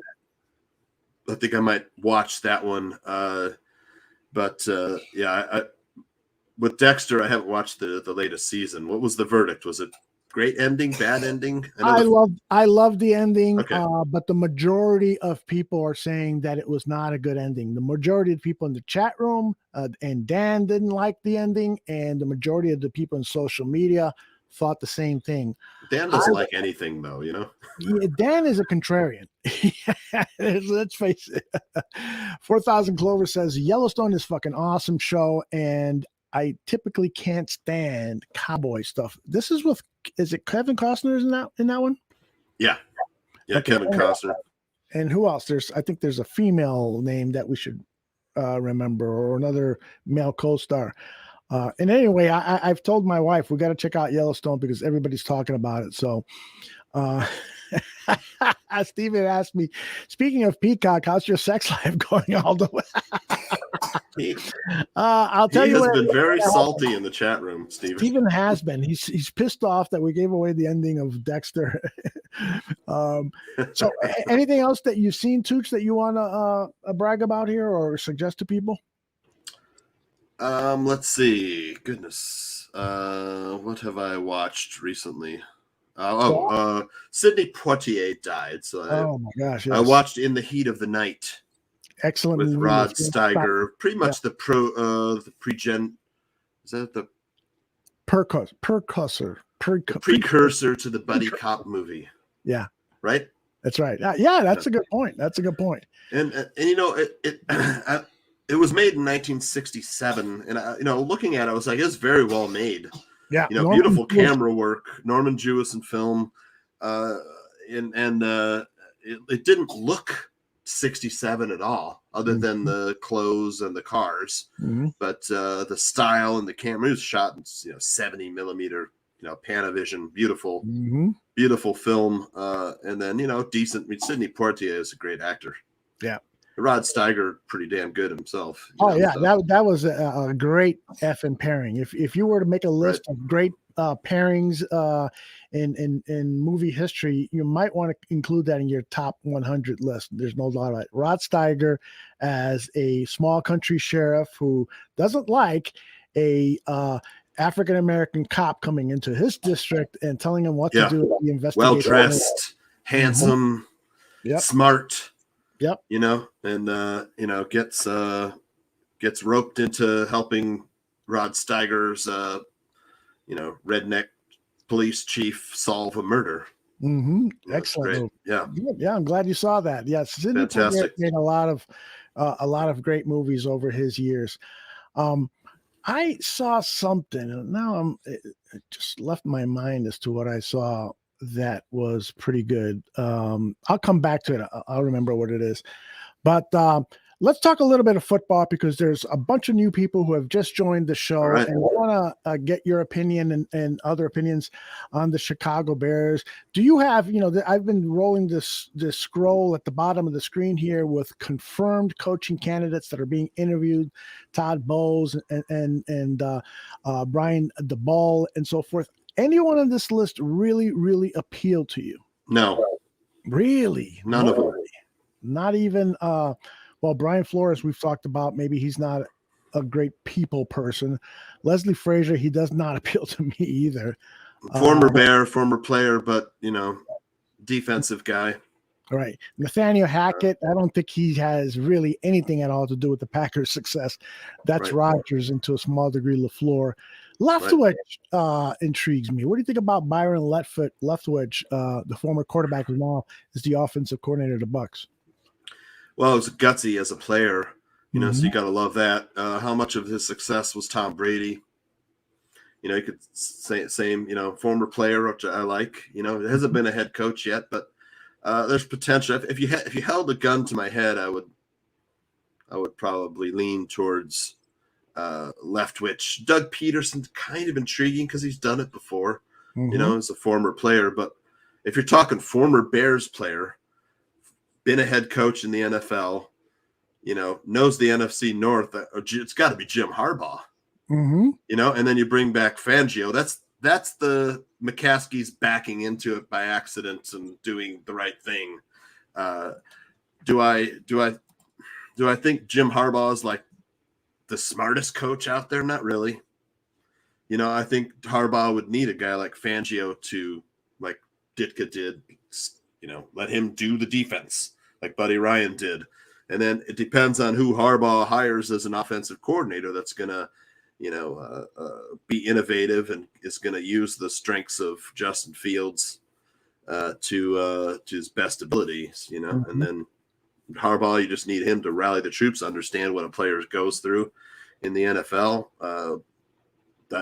He's got plenty of practice being media savvy, George McCaskey. He sure does. 4,000 Clover says he only wants head coaches who have had success as a head coach. So 4,000. Harbaugh went to the Super Bowl. That is true. I'll ask 4,000, and I'll ask you too. What about Doug Peterson, the former Philadelphia Eagles coach who won a Super Bowl with none other than Nick Foles as his quarterback? What do you think about Big Stick Nick? That's like Big Dick Nick. That's what I said. Doug Peterson is intriguing. He's had a year off. Philly fans, tired of him towards the end, but they hate everybody. It's a Philly fan, Philly fan. It's Philly fans. They hate everything. They'll boo a number one. They booed Donovan McNabb. They drafted Donovan McNabb, who was a pretty good player. Doug Peterson is intriguing. I don't like in his last season or two with the media in Philadelphia, it got nasty. And if you remember that final game that he coached, he benches Jalen Hurts for no fucking reason at all, and brings in this undrafted free agent quarterback who has no experience or something. Something was going on. There was a unpleasant separation between the Philadelphia Eagles and Peterson, and so I'm wary of that. And how can you take a team that wins the Super Bowl and they become so fucking awful just 2 or 3 years later? I mean, usually there is a letdown for the Super Bowl winning team, but it shouldn't continue for another season or two. So I'm a little leery of him. And then somebody asked, Joe O'Donnell asked, what about Flores? Wouldn't he be considered the best candidate? Well, the story, Joe, if you just joined us, the story on Flores is that he has a hard time getting along with coaches, and his relationship with Tua, his quarterback, was not very good, and a couple of other players. And Ross, the general manager or the owner of the team, was well aware of these stories. It was, and it was some of it was in the media. So he just said, yeah, you got to go. So take that for whatever it's with a grain of salt. He could be a great people person, but that's the report on Flores right now. And so I got a feeling it might be tough for him to get a job. Yeah. I mean, he's intriguing as well. The Miami defense had a lot of injuries this year. They had a 7-game losing streak at the start of the season, then a 7-game winning streak to put themselves back into playoff contention. So, I mean, say what you want about him. The guy has, he came back from an 0-7 start. Mm-hmm. So team never stopped playing for him. But we've had enough, losing streaks with Matt Nagy. So, but I mean, the McDonald says that Aldo wants his head coach to get along with everyone, and that's the question he's asking. No, not really. He doesn't have to get along with it, but he's got to coexist. If you're having assistant coaches leave in the middle of the season, then what the hell is going on? And people are pointing the finger at you. And the reports are that you are not getting along with your young starting quarterback, and that somebody said earlier that Flores wanted Herbert and the GM wanted Tua. Well, it didn't work out for you, Coach Flores. And if you're taking it out on Tua because of that, then that's not good coaching. Now, again, this is all speculation. I can't say for sure. So if Flores were to become the Chicago Bears' next head coach, I would support it as much as I have every other coach, but I would love to get answers to those questions. What exactly went on in Miami? Why were you fired? Let's not forget that Matt Nagy was hired, and a lot of people kind of just overlooked the fiasco that Matt Nagy created in that first playoff game for the Chiefs that season with Alex Smith at quarterback. They ran the ball like 9 times the entire game. Nagy totally forgot to run the ball. Everyone who followed that game and reported on that game said Nagy screwed up the play calling. He forgot to run the ball. Whoa, we were forewarned, but we didn't see it. So that might be the case with Flores. Hopefully that's not the case. He's got a Hispanic surname, so I would love to see more Hispanic representation in all areas of the game of football. Yeah, I think back to when people were asking Matt Nagy about why he, got away from the run. He's like, I don't know how important running the ball is. I'm not an idiot, but you also have to pass the ball. It's like, that's all he wanted to do was pass the ball. It's just not. Come on, don't bullshit us. Former quarterback, right? Former quarterback who just he was living vicariously through, whoever was quarterback in the Chicago Bears. He wanted to be slinging the football. The guy he wanted to quarterback the Bears was named Matt Nagy. That was the guy he wanted for his quarterback. Yep. Nobody could do it as good as him. Yep. And I agree with Steven. Flores does deserve an interview just because of his track record. And whether he can convince the ownership remains to be seen. But I agree. I would, he is going to be interviewed, and I'm glad that he is. And hopefully when he's asked the questions about what happened in Miami, he's got some good responses, because maybe there's a false narrative out there. So we'll see. Certainly, there's been a lot of upset people that he was released just when it seemed like he had turned the team around. What about Joe Lombardi? Adeptus wants to know. What do you think about Joe Lombardi, the former Detroit Lions offensive coordinator who was fired in mid-season by the Lions in 2017, I want to say, and now has found success calling plays for Justin Herbert at the Chargers. You like Mr. Joe Lombardi, Tooch? He's had some buzz recently. It sure has done a good job. Fired from the Lions, but I mean, there's lots of talent on the Chargers offensive side of the ball. You know, the Austin Eckler, Keenan Allen, Mike Williams, and Justin Herbert, those guys will make offensive coordinators look pretty good. You know, it's no doubt about defensive side of the ball that Chargers have problems with, you know. Right. They don't have it. The thing about Lombardi is that because I was following the Lions closely that season, because I was covering it for the NFC North Barroom, he was detested in Detroit. And I mean, he was run out of town in the middle of the season. So one time we need Don Burr. He's not here. Yeah, right. Where are you, Don? Where is he? Jesus. But, it just seemed like he wasn't doing a good job. And that's with Matthew Stafford at quarterback. And I think that was Calvin Johnson's Megatron's last season when he was fired in midseason. So he had weapons over there, but they just could not get it. And that was the issue then. Maybe he's learned from this because they didn't run the ball. Well, the Lions have for a long time not had a good running back. I mean, can you think of before the DeAndre Swift, who they have now, and I think they got a good backup in Jamal Williams. But before then, they have not had a good running back in maybe over 10 years. They drafted the kid from Nebraska who fumbled the ball a lot. Amir Abdullah. But I can't remember of any good running backs that they've had. So they always put everything in Stafford's throwing hand, and of course he was prone to making a lot of mistakes. So I don't know, man. Haven't had anybody really good since Barry Sanders. After Billy Sims was before Barry Sanders. Yeah, you're right. It's been Barry Sanders. What a player, man. Joe O'Donnell asks, think we've possibly found our weakest link, and that's George McCaskey. I am a fan, yet is the final say of I'm a fan guy, is yet the final say of hires and GM reports directly to him. Yeah. It's unbelievable that, I mean, Tooch knows a lot. I talked about it. Yeah. They can't recognize where their own blind side is. Own blind spot. They can't recognize where their own blind spot is. That's right. That's basically what the comment just said. That's right. Which I said last week. I'm going to call a press conference and I'm going to tell people about our plan. And during the press conference, I'm going to reveal that the GM is going to report to me, but I'm also going to tell people that I'm just a fan and I'm not an evaluator. I mean, where's the logic in that? I don't understand that. And I'm surprised that Dan didn't see that as a major faux pas. Amir Abdullah was there. That's why I used the word clueless. You know, they're oblivious. Mm-hmm. Oblivious is probably a better word. Yeah, well put. Like they don't sense anything wrong. Mm-hmm. You know, that's the blind spot. George McCaskey is the Bears' blind spot. Mm-hmm. You know, he needs to step back and be a director, a board member. Mm-hmm. Hire somebody like Bill Polian, but somebody maybe who's younger.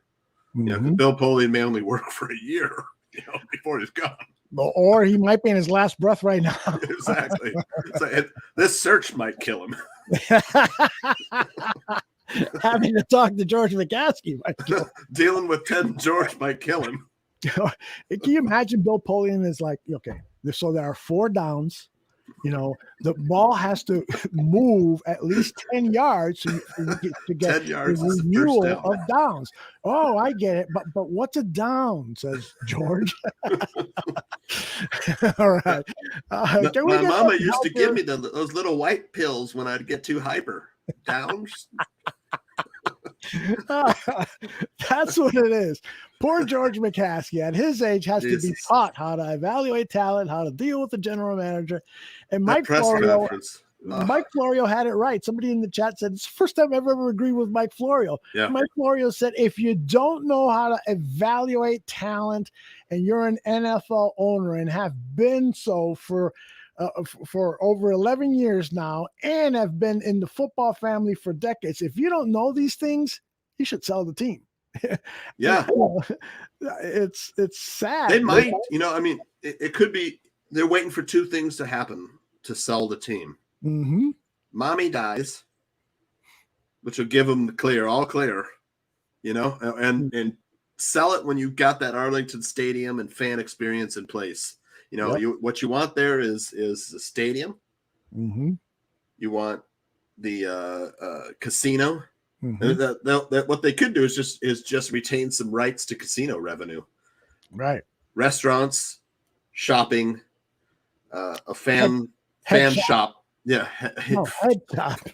Yeah, fucking. You might as well have a dispensary on site. Exactly. Liquor store, dispensary. And then sell it. Hotel, hotel, casino, all that stuff. Dome, retractable dome. That they'll sell the Bears for $5 billion. It's worth what, $1 billion now? They build that. I think it's more than $1 billion. Yeah. Is it? Yeah. If they get all that built, it'll be unbelievable. It'll be $5 to $10 billion, and then. Hey, I want to comment on what Steven Don Burr is back. Do we need to ask him a question? Yeah, let me get to Don in a second. Let me address this. And then you can leave, Don. Let me address this from Stephen Nagishi first. He writes that George McCaskey should shut the hell up forever after using J.D. Dickerson's son in such an egregious way. Yeah, Stephen Nagishi is the co-host of the Double A team, and before we went on the air, he told me about that, and I said, well, I wasn't listening intently to those opening remarks, multitasking, but I don't think he meant anything ill by it, and immediately after showing, Steven's guest was Michelle Steele from the ESPN, reporter and sometimes weekend anchor, and she said, yeah, that was terrible. And so I went back and listened to it, and they were both right. Steven and Michelle were both right. What George did there was, at the very least, an articulation blunder, but could have been just being utterly stupid. I don't remember what he said because I knew it was coming when he started talking about he was going to scold fans for Matt Nagy's son's football game. You knew that was coming, right? All right, fine. We don't need to hear it from you, George. But I knew that was coming, so I missed what he said about Dickerson. Well, he started actually before he scolded fans about that. He talked about Jeff Dickerson's son, Parker, and then without hesitation, he talks about these fans who have made things, were yelling at the protesting Matt Nagy at his son's football game, and it was just like it was just poorly handled. I didn't pull the clip, so maybe I'll do that because it would be better. What you call a bad segue. Right.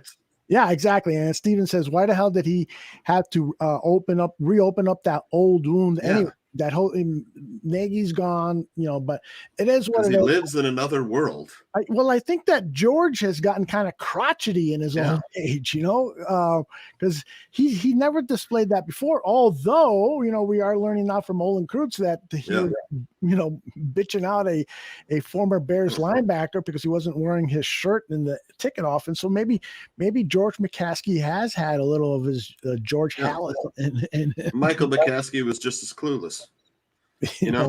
They think that they're up here and we're here. So we should listen to what they have to say because they're never wrong. But the fact is that everyone down here knows that they're freaking idiots. You got that right. You got that right. Adeptus says, Aldo, do you think it's important to hire a GM before a head coach? Yeah, we talked about this a little earlier. The only way you should do it the other way around is if you're hiring a head coach who then essentially will hire the GM. Jim Harbaugh is the perfect, Dave Wannstedt explained it perfectly on our media highlights reel. He said, when he was hired down at Miami, he was the GM and coach, but he kind of relinquished those duties, the GM duties, to the two people he hired from the Chicago Bears organization to handle pro personnel and be college scout. He just wanted to say over the 54-man roster. And that's what most coaches care about. They're too busy, scheming and working week to week at winning football team games to perform those GM duties. So if Harbaugh comes in here and says, yeah, this is what I would love for you to bring in as GM, and if you really, really love Jim Harbaugh, then give him his GM. So, but if you're hiring, if you're hiring a GM before a head coach, then give him his GM. So, but if you're hiring a head coach, especially somebody as strong-willed as Harbaugh, and then you're going to try to marry him with a GM that he hardly knows, the odds of that marriage working out are about as good as my first marriage was. I don't think Harbaugh would probably want to have like say over, like kind of like Bill, but just to even come here, he's got enough influence and power to demand that he have say over personnel. Much like Belichick does, right? Isn't Belichick also the general manager? Yeah, I don't know if he's got that official title, but it's his organization outside of Kraft. It's Bill Belichick's organization. Yeah. So, hey, Don Burr, if you can answer this question, we were talking about Joe Lombardi and what was his reputation down at Detroit as an offensive coordinator. So if you can share your thoughts in the chat, we'll share that with our audience here. Yeah, this is a good point here that by Adeptus again. Why the fuck did George McCaskey need to bring this up? Yeah, it was distasteful. There's no doubt about it. Why? Look, all you have to do is go out there and say Matt Nagy and Ryan Pace no longer work for the Bears. We weren't winning enough games. The offense was 32nd in the league. That's it. Done. Well, we'll take your questions now. And it's also part of the problem of when you rarely talk to your fans in the media, then you feel like you got to get that in and during that press conference. If that really bothered him so much, what you do is you call the PR department and say, get a reporter who's very friendly to the Bears. I want to be interviewed by that person because I want to get this fucking thing off my chest. So you call over, Larry Mayer. Yeah, Larry Mayer, exactly. Right. Or Lou Canellis over at Channel 32 WFLD. They got an association with the Bears. I'm not saying that Canellis is some, toady that would do whatever McCaskey wants him to do, but he's friendly with the Bears. So that's the way you get those messages across. I've learned in leadership with CEOs and stuff that you got to have constant communication with the fans, with your customers. And so George McCaskey doing it once a year is just bad fucking business. Steven says his favorite GM candidates are Ed Dodds, Rick Smith, Kuwisi Adolfo Mensa. How'd I do there, Tooch? Did I get that right? I'll go with yes. I don't know who any of these guys are, but I've heard the name Rick Smith before. He was the Atlanta Falcons, Okay. Houston Texans GM, and he was responsible for the drafting of Deshaun Watson, if I'm correct. Correct me if I'm wrong.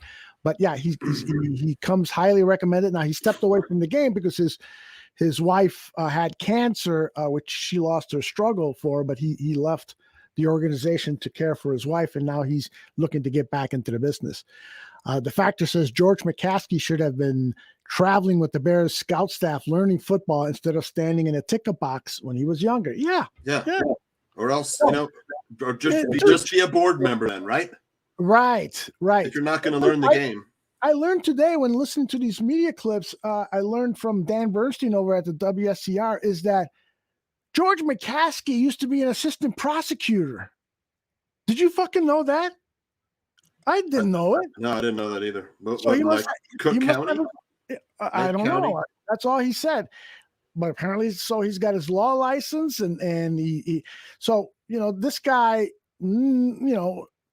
like the Factor says, he should have been a fucking ball boy and worked his way up and really, really learned the business of football before assuming that he's capable of learning how to be an executive of football operations, which is what he's going to be doing with the GM reporting to him. It's a fucking joke. Step aside and hire someone that knows football. This is what everyone's been saying. There needs to be someone at the top of president, vice president of football operations, and then a GM and a coach.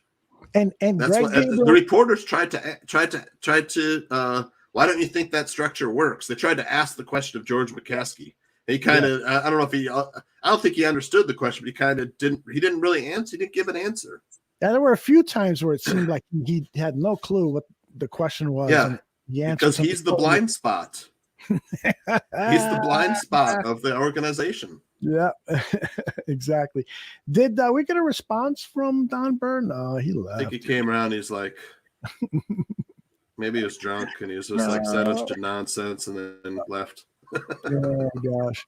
So I don't know. You know, while you were out and I was talking with Dan, I was like trying to get Dan to understand that, like, George was telling, hey, our record under Ryan Pace is 48-65, and Matt Nagy, the last couple seasons, that record is George McCaskey's also. If you're going to be the guy, thank you. If you're going to be the guy that's the football operations guy, that's your record too. You should own it, and you should fire yourself, because if they weren't good enough, neither were you. That's the point agree. that's missing. Yeah. Adeptus has an interesting point here. Says he thinks George actually does know football, but he pretends not to, so that he isn't accountable. Feigned buffoonery to keep the heat off. Well put. I think Mike would say, call BS on that and say he's a lucky sperm club, right? Exactly. Right. The McCaskies are the lucky sperm club. That's all. Oh my goodness, that's exactly how Mike North would put it. Yep. Who was it here? The McDonald's. How about his answer if there's a prerequisite to make Fields a pro quarterback? I'm not sure that was the question. Wasn't the question more? It was working with, like, basically working with Justin Fields a prerequisite to hiring this position, right, whether it's GM or coach. Right. So George McCaskey danced around that by saying, I don't answer hypotheticals. Yeah, that was. You started your question with an if. That's a hypothetical. It's like, just answer the fucking question. You're not endearing yourself to the fans at all. I don't understand why it's so hard to say, listen, we have a lot of confidence in Justin Fields. We're going to do everything possible to make him the absolute best quarterback. But what happens, if the next coach doesn't like him? Well, it's highly doubtful, because the guy is great. Leave it at that and move on. Jeez. I can't think of a worse. Actually, George McCaskey, I can't think of the two worse press conference performances than George McCaskey these past 2 Januaries. The one on Monday and the one last year. They're the worst hits. It was almost as bad as the Brett Kavanaugh hearing, where Brett Kavanaugh cried and said, I love beer. It's like, fuck. It was almost that bad. Paul Sullivan for the Sun-Times, I think it's Sun-Times, the Tribune, wrote that that was among the worst press conferences in Chicago sports history. Yeah. And that includes not only the brother McCaskey's McGinnis press conference, but also the press conference. I forgot the player's name. There was a press conference called by a player from one of the Chicago sports teams to announce that he was no longer talking to the press. That's something. Well, hey, Aldo, we found one thing that McCaskey boys are good at, and that's giving shit press conferences. Exactly. Michael and George, they're the kings. Both of them. They hit it out of the park. Vince wants to know, if someone in the barroom did something wrong, wouldn't you take responsibility for it? Ultimately, that's why George is responsible for these horrible seasons.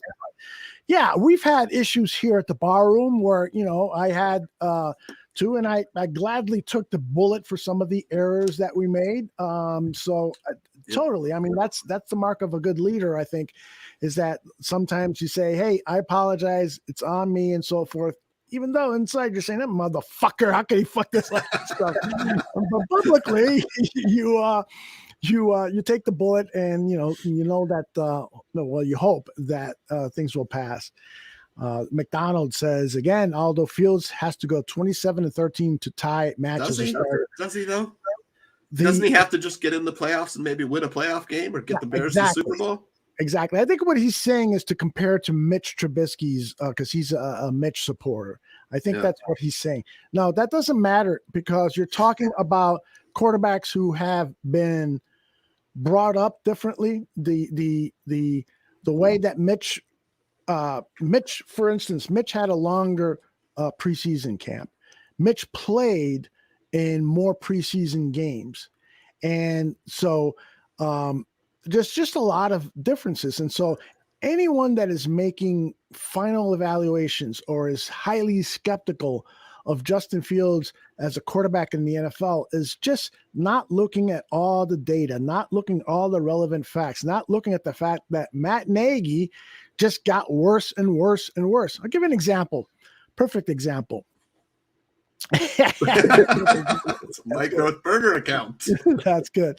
And this is courtesy of Albert Breer. He actually said this in an interview. He said, you got to look at Josh McDaniel as a head coach candidate for the Chicago Bears. Why? That's a guy I like, yeah. Look at what he did with Mac Jones. He ran the fucking ball. I said that last week. Yes, you did. You did. And Mac's protection. He has guarded Mac Jones's inefficiencies. You know, he's protected against them. He's hidden them. You know, and remember, in one game they ran the ball. They threw the ball just 3 times. Yeah. Right. So you think they did that because they really wanted to, or because the weather was bad? No, it was partly the weather, but it was also because of Mac Jones. So McDaniel has done an outstanding job of masking those qualities in Mac Jones that have not been fully developed. If he would have been Justin Fields, and by the way, Josh McDaniel is on record as saying that he really loved Justin Fields coming out of college, and so this is not something he's saying because he was vying for the job. This was something he said even before the job was open during the season. I think even before the season. So that, you know, there's some differences here. I don't think that we should, you know, we're being a little too hasty to say a quarterback, it could be a bust based on the data that we have. Yeah, it was definitely a blizzard. It was in a blizzard, but Matt Nagy still would have run the ball 6 times, thrown 30 times. Absolutely. Matt Nagy doesn't get it. Yep. Matt Nagy never. Didn't it bother you? How many times were we in 4th and 1? And Matt Nagy lined up in the shotgun, and we didn't run the freaking ball. 4th, it was like Matt Nagy knew he was gone. It's like, yeah, F you, McCaskey's Bears, you know. Yeah, F you, Bears, I'm gone. I'm gonna. Here we are. We're up at halftime. Second half, I'm gonna throw a game because you're gonna fire my ass on Monday, you know. And here's the play calls to prove it. But one of the other things about that, and I wish I would have played this. James Daniels in that press conference, he was asked about the offensive line, and he said something that made a lot of sense. He said, I looked at other games with all pro caliber left tackles getting help and chipping the pass rushers and so forth. And then I look at Jason Peters in Cleveland, and he wasn't getting any of that kind of help. And I know that Jason Peters is a future Hall of Famer, but you're talking about a great pass rush with the Browns. And so credit to James Daniels for pointing that out to the media. He was basically saying, he was basically throwing Juan Castillo under the bus, you know, saying, you know, we're not getting the help as an offensive line that is necessary for this offense or for the personnel that we have at quarterback. Is it possible Juan Castillo's a bit overrated? I'm beginning to think so. I mean, he had to call in his old player Peters just to even make the line looking good, you know. Exactly. He coached Peters in Philadelphia, right? He did. That is right. You know, when this line was falling apart, he couldn't do shit with it. He had to bring in Peters from Philadelphia, who was fishing. And it's the guy funny was too, fishing. He was literally fishing when he got the call.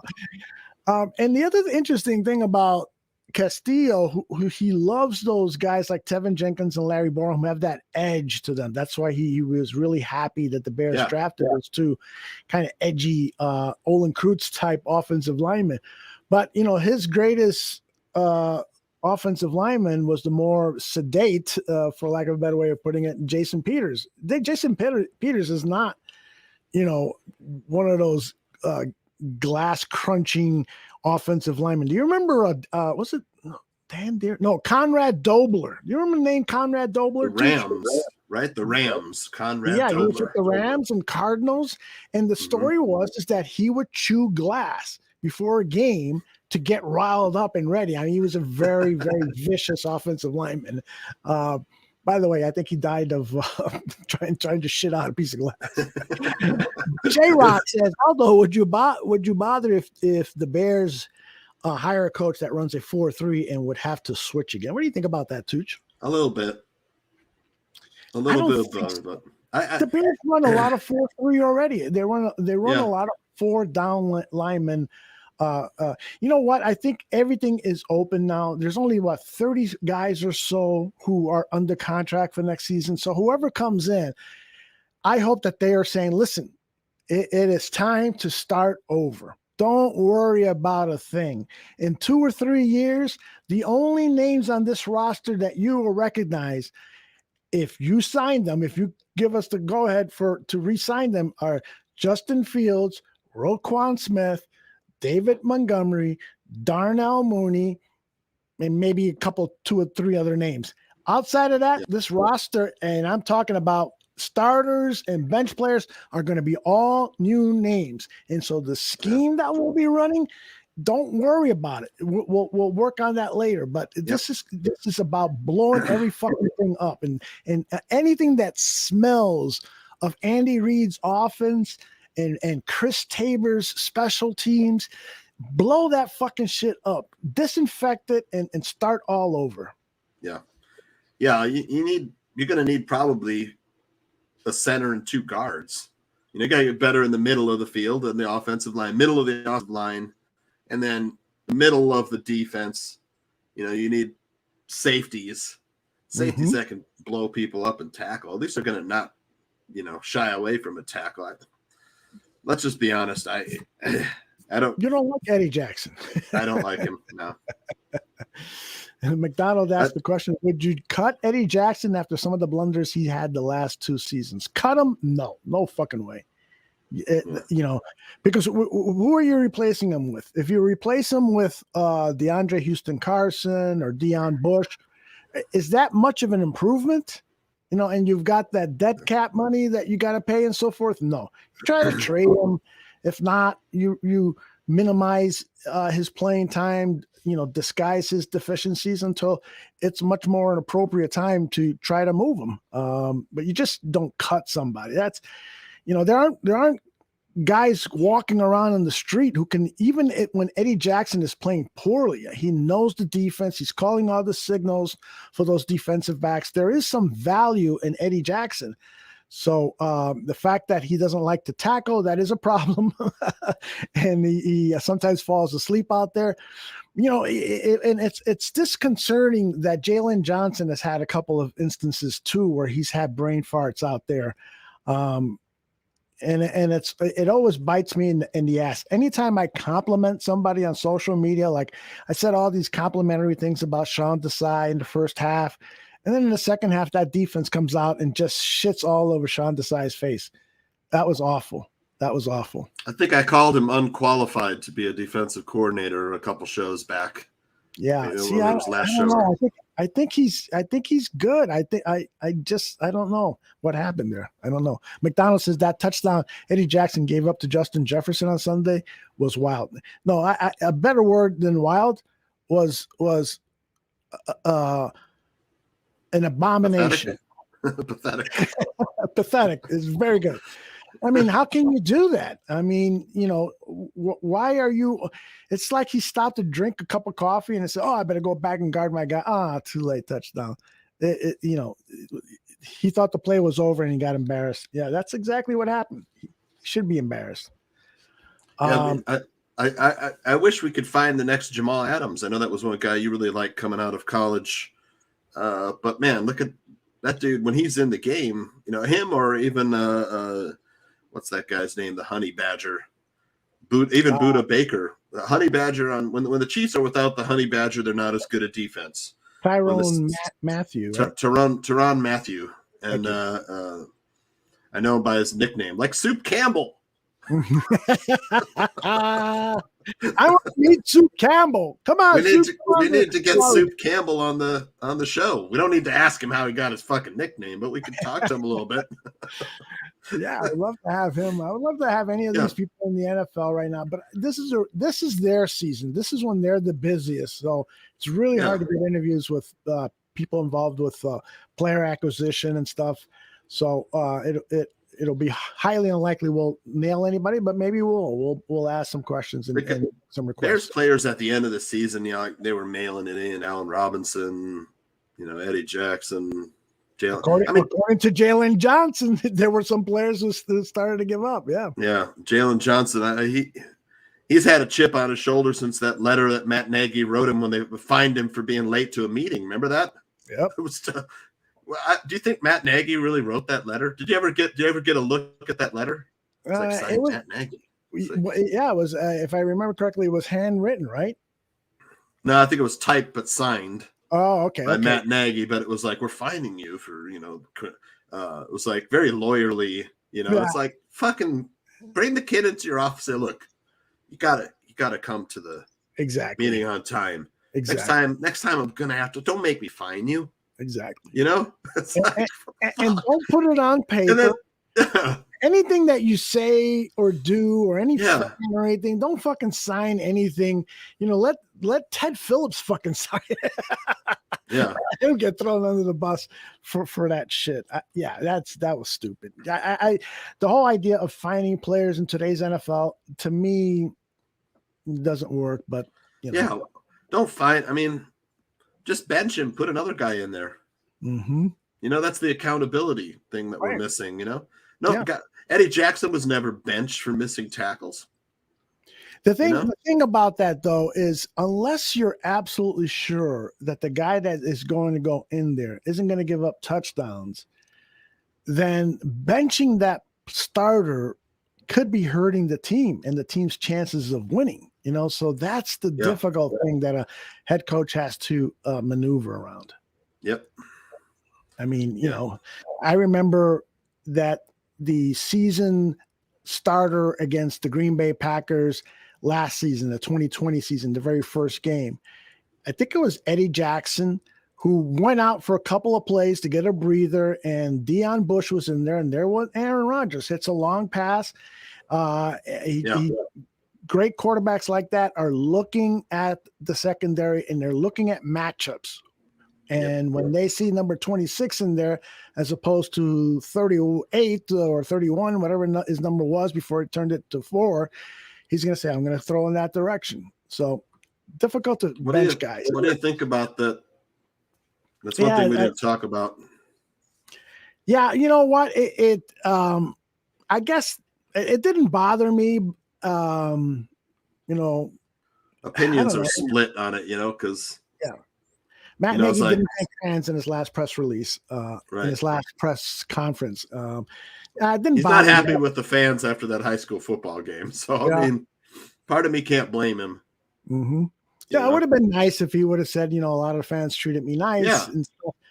But I think he wanted to make sure that it didn't sound like a goodbye speech, because he had probably, if he was aware that he was going to be fired, or was told, I should say, that he was going to be fired, he had to be under secrecy. They told him, we're going to do the courtesy and tell you that we're not going to bring you back next season, but you need to keep it under your hat for the next 3-4 weeks, unless you don't want to coach the team the rest of the way. So I don't know. And then at the press conference, he was asked about the press leak around Thanksgiving. Was there any truth to the rumor that Matt Nagy would be fired? That's right. He was like, some reporter I never heard of at some website I just found out about. Yeah, and I believe him on that. I do believe him. That reporter had never covered sports. He was an investigative reporter with the Chicago Sun-Times, won a Pulitzer Prize, but was released. The word on the street is that he was kind of an asshole and didn't treat people well, so he lost his job and is now working for an aggregate website. They collect stories from different news organizations and release them through their website, but he was also an on-staff reporter, which means that his career is taking quite the tumble. And Mark Conkle, yeah. So, and he did release a statement afterwards on Twitter. I don't know if you saw it. It was I cultivated this source in Hallis Hall, and I stand by my reporting. The source was within Hallis Hall. But good journalism is about also getting that second source. You need confirmation. The best journalists in the business are not going to go print or report on something that doesn't have at least two sources. If you're just relying on one source, you could end up being a sucker. And I think maybe McConkie was played for a sucker. I think Hub Arkish, a longtime reputable sports journalist covering the Bears here in town, I think he got maybe suckered a couple of times on stuff. He reported that Matt Nagy was told by management to start Justin Fields, and McCaskey has denied that. In fact, McCaskey shared a story about Nagy asking him, "Who do you think I should start?" And McCaskey said, "I was surprised that he would ask me that question." So you're the coach, man. Exactly. Ask me if you need tickets. Don't ask me. Exactly. Who Speaking of Pulitzer prizes, I did see a movie had forgotten that I saw. It was called The Tender Bar with Ben Affleck. It's on Amazon Prime. Yeah. It's a good little story. It's one of those coming of age period pieces. Takes place in around, I think the author's like about 4 years older than me. It's in between you and me. So you would probably like the period of this. Got a great 70s soundtrack, and Affleck plays this the brother to a single mother who has a little boy, probably maybe about 10 years old, that hangs out in the bar that I guess the family owns, and Ben Affleck is the bartender there, and he dishes out all this great, like, he's the cool uncle. He's got these great sayings. He's really smart. He's not just a dumb bartender. It takes place on Long Island in like the early 70s, early to mid 70s. And, the boy is growing up, and he goes to Yale and all this stuff. His mom, a lawyer. And all that. It's J.R. Moringer who's the author, who's his memoirs, which he was a New York Times reporter. He also did a couple autobiographies. I forget whose autobiographies he did, but both of those were well received. Do you know who I'm talking about? Yeah, I'm trying to remember. He's a former New York Times reporter. God, I forget who. Here, let me do a Google thing. Yeah. That's the role played by Affleck, right? Affleck was the Uncle Charlie, and Ty Sheridan plays the J.R. Moringer character, who's based on his life, the semi-autobiographical.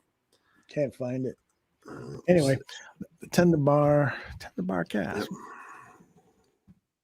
There. J.R. Moringer. Great radio when you're doing Google searches. Yeah. J.R. McGuire by Taylor. Yeah, I don't know. You'd have to look at it. I've never seen the movie, so I don't know what the fuck I'm looking for. But anyway, yeah, Ryan just joined the show. He says, I'm at the beginning of the show, that James Daniels question, almost losing all respect for Daniels. Yeah, well, that was really, really strange, man. But yeah, we got to definitely blow things up. We got to, get some of these answers. Yeah, George McCaskey, Greg Gabriel said that it should probably take a week before they announce the first hiring. And they are moving pretty quickly. And it appears like what the Bears are going to do is the first round of interviews are all going to be over Zoom. And if they like somebody, then they'll bring them in for a face-to-face. So things have got to move pretty quickly. Given all the names that I'm seeing, man, there's a lot of head coaching candidates. Now there's fewer, at least confirmed general manager candidates. So hopefully they'll make a decision soon. I really do like this Morocco Brown, just simply on personality. It's hard, of course, for any one of us fans to make a really valued evaluation on these guys because we're not privy to a lot of that information. What you want to see with most general manager candidates, you want to see their scouting reports. You want to see what it is they said about Justin Fields when they scouted him, and that way you get authentic representations of how they feel about certain players. You want to see, the gems, the scouting reports on gems. You want to see scouting reports on players who who they missed on. What did you write about, Tariq Cohen, for instance? Why didn't you think that he was a viable player? That's going to help you accumulate the information to make a good choice, a good evaluation. And so from that standpoint, Bill Polian is probably a good guy for that job. Brett Campbell is joining us just when we're about to close the show. He wrote the autobiography of Andre Agassi called Open. And what's the name of the guy again? The New York Times? J.R. Morninger won a Pulitzer Prize for his memoirs, the Tender Bar and Open, an autobiography of Andre Agassi. Andre Agassi loved the Tender Bar so much that he hired him to do his biography. Gotcha. Ghostwrite his autobiography for him. Yeah. Well, I have to check that out because your last recommendation was, of course, the Jane Campion movie. The Power So good. Yeah, and it just won the Golden Globe for Best Drama. So watch out. You did, and you get to see it for free on Netflix. It's what's good about it. Sometimes you get to see the Oscar winners on places where you don't have to pay to sit in the theater. Whatever, $35. For movie for two and popcorn and whatever. It's probably more like $50 now. Yeah, they've announced the Oscar nominees yet, but they have or haven't? They haven't, right? I don't think they have yet, no. Okay. But you got to figure Benedict Cumberbatch will be at Best Actor, absolutely. Top of the list. Will Smith, like I said, for the King Richard. Mm-hmm. I don't know. I know some of the was that The Last Duel, which has Ben Affleck as well. They said that he was really excellent in that too, supporting actor, which I haven't seen yet, but I love Ridley Scott movies as well. Love his stuff. Yeah. Gladiator was on the other day, and I still contend Gladiator has one of the best endings in movie history. Yep. Has to be, at least for my taste. I want to do I want to devote time when Dan's back. Maybe the three of us can talk about great movie endings. We mentioned Feet Under as a TV show had a great ending to that 6-7 season run. But I want to talk about movie endings. For me, Gladiator has one of the best movie endings of all time. Won't get into it now, but let's put that on as a topic for conversation in the weeks ahead.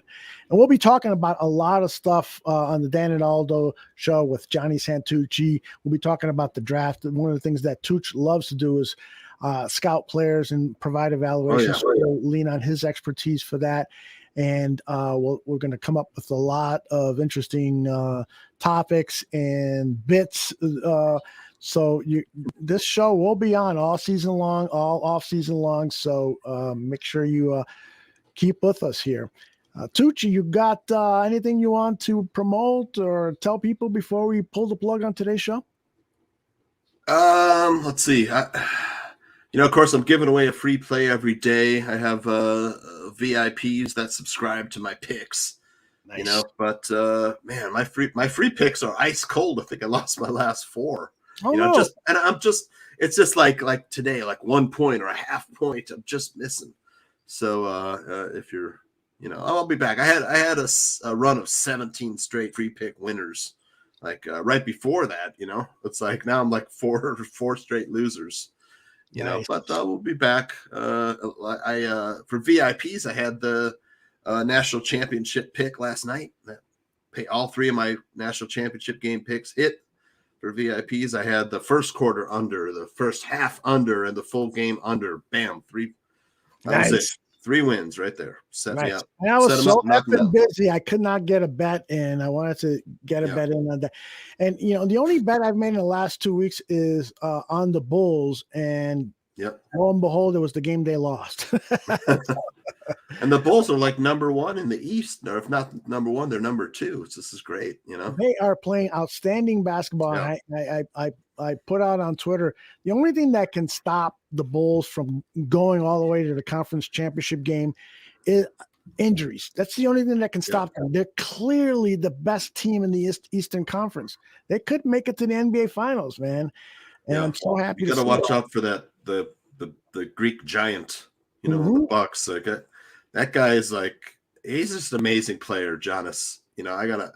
Last year he was like a man playing with little kids. Mm-hmm. You know, because not only is he like 6'11", but he like moves like a point guard. He really and does. He's all muscle. There's no fat. Yep. And he can shoot. You know, it's like shoot, move, dribble, jam. Yep. Yeah. It just he really is a good comp for him. Is like LeBron James, because he does all those things so well.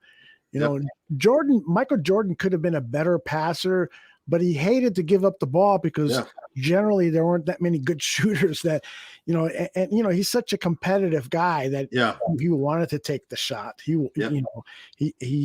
what was he quoted once to say, why should I pass the ball into Bill Cartwright so that he can turn it over or something like that? Exactly. Which is true. The ugliest shot in NBA history. Oh my God. Cartwright. Oh man, him and Joakim Noah, those awful free throw shots from Joakim. How do you frog shot? Yeah, like a frog swimming. Yeah. All right, everybody. It is time to say adios to everybody. Thanks a lot. We had a lot of people on board for the live version. Let people know that the show is available on demand here at the Barroom Network YouTube. It'll be out on the audio podcast channels in a couple of hours. So let them know if you like this kind of humor and insight into the Chicago Bears. Let them know about Dan and Aldo. We're gonna thank George McCaskey for giving us all the great material, Aldo. Mm-hmm. Yes, indeed. I mean, that material will last us weeks. Yeah, because I can no longer play some of my other favorite hits like this one. I've failed in a lot of different ways. Yeah, so nobody. Look how young you are. I've failed in a lot of different ways. So he was making that admission 2-3 years ago.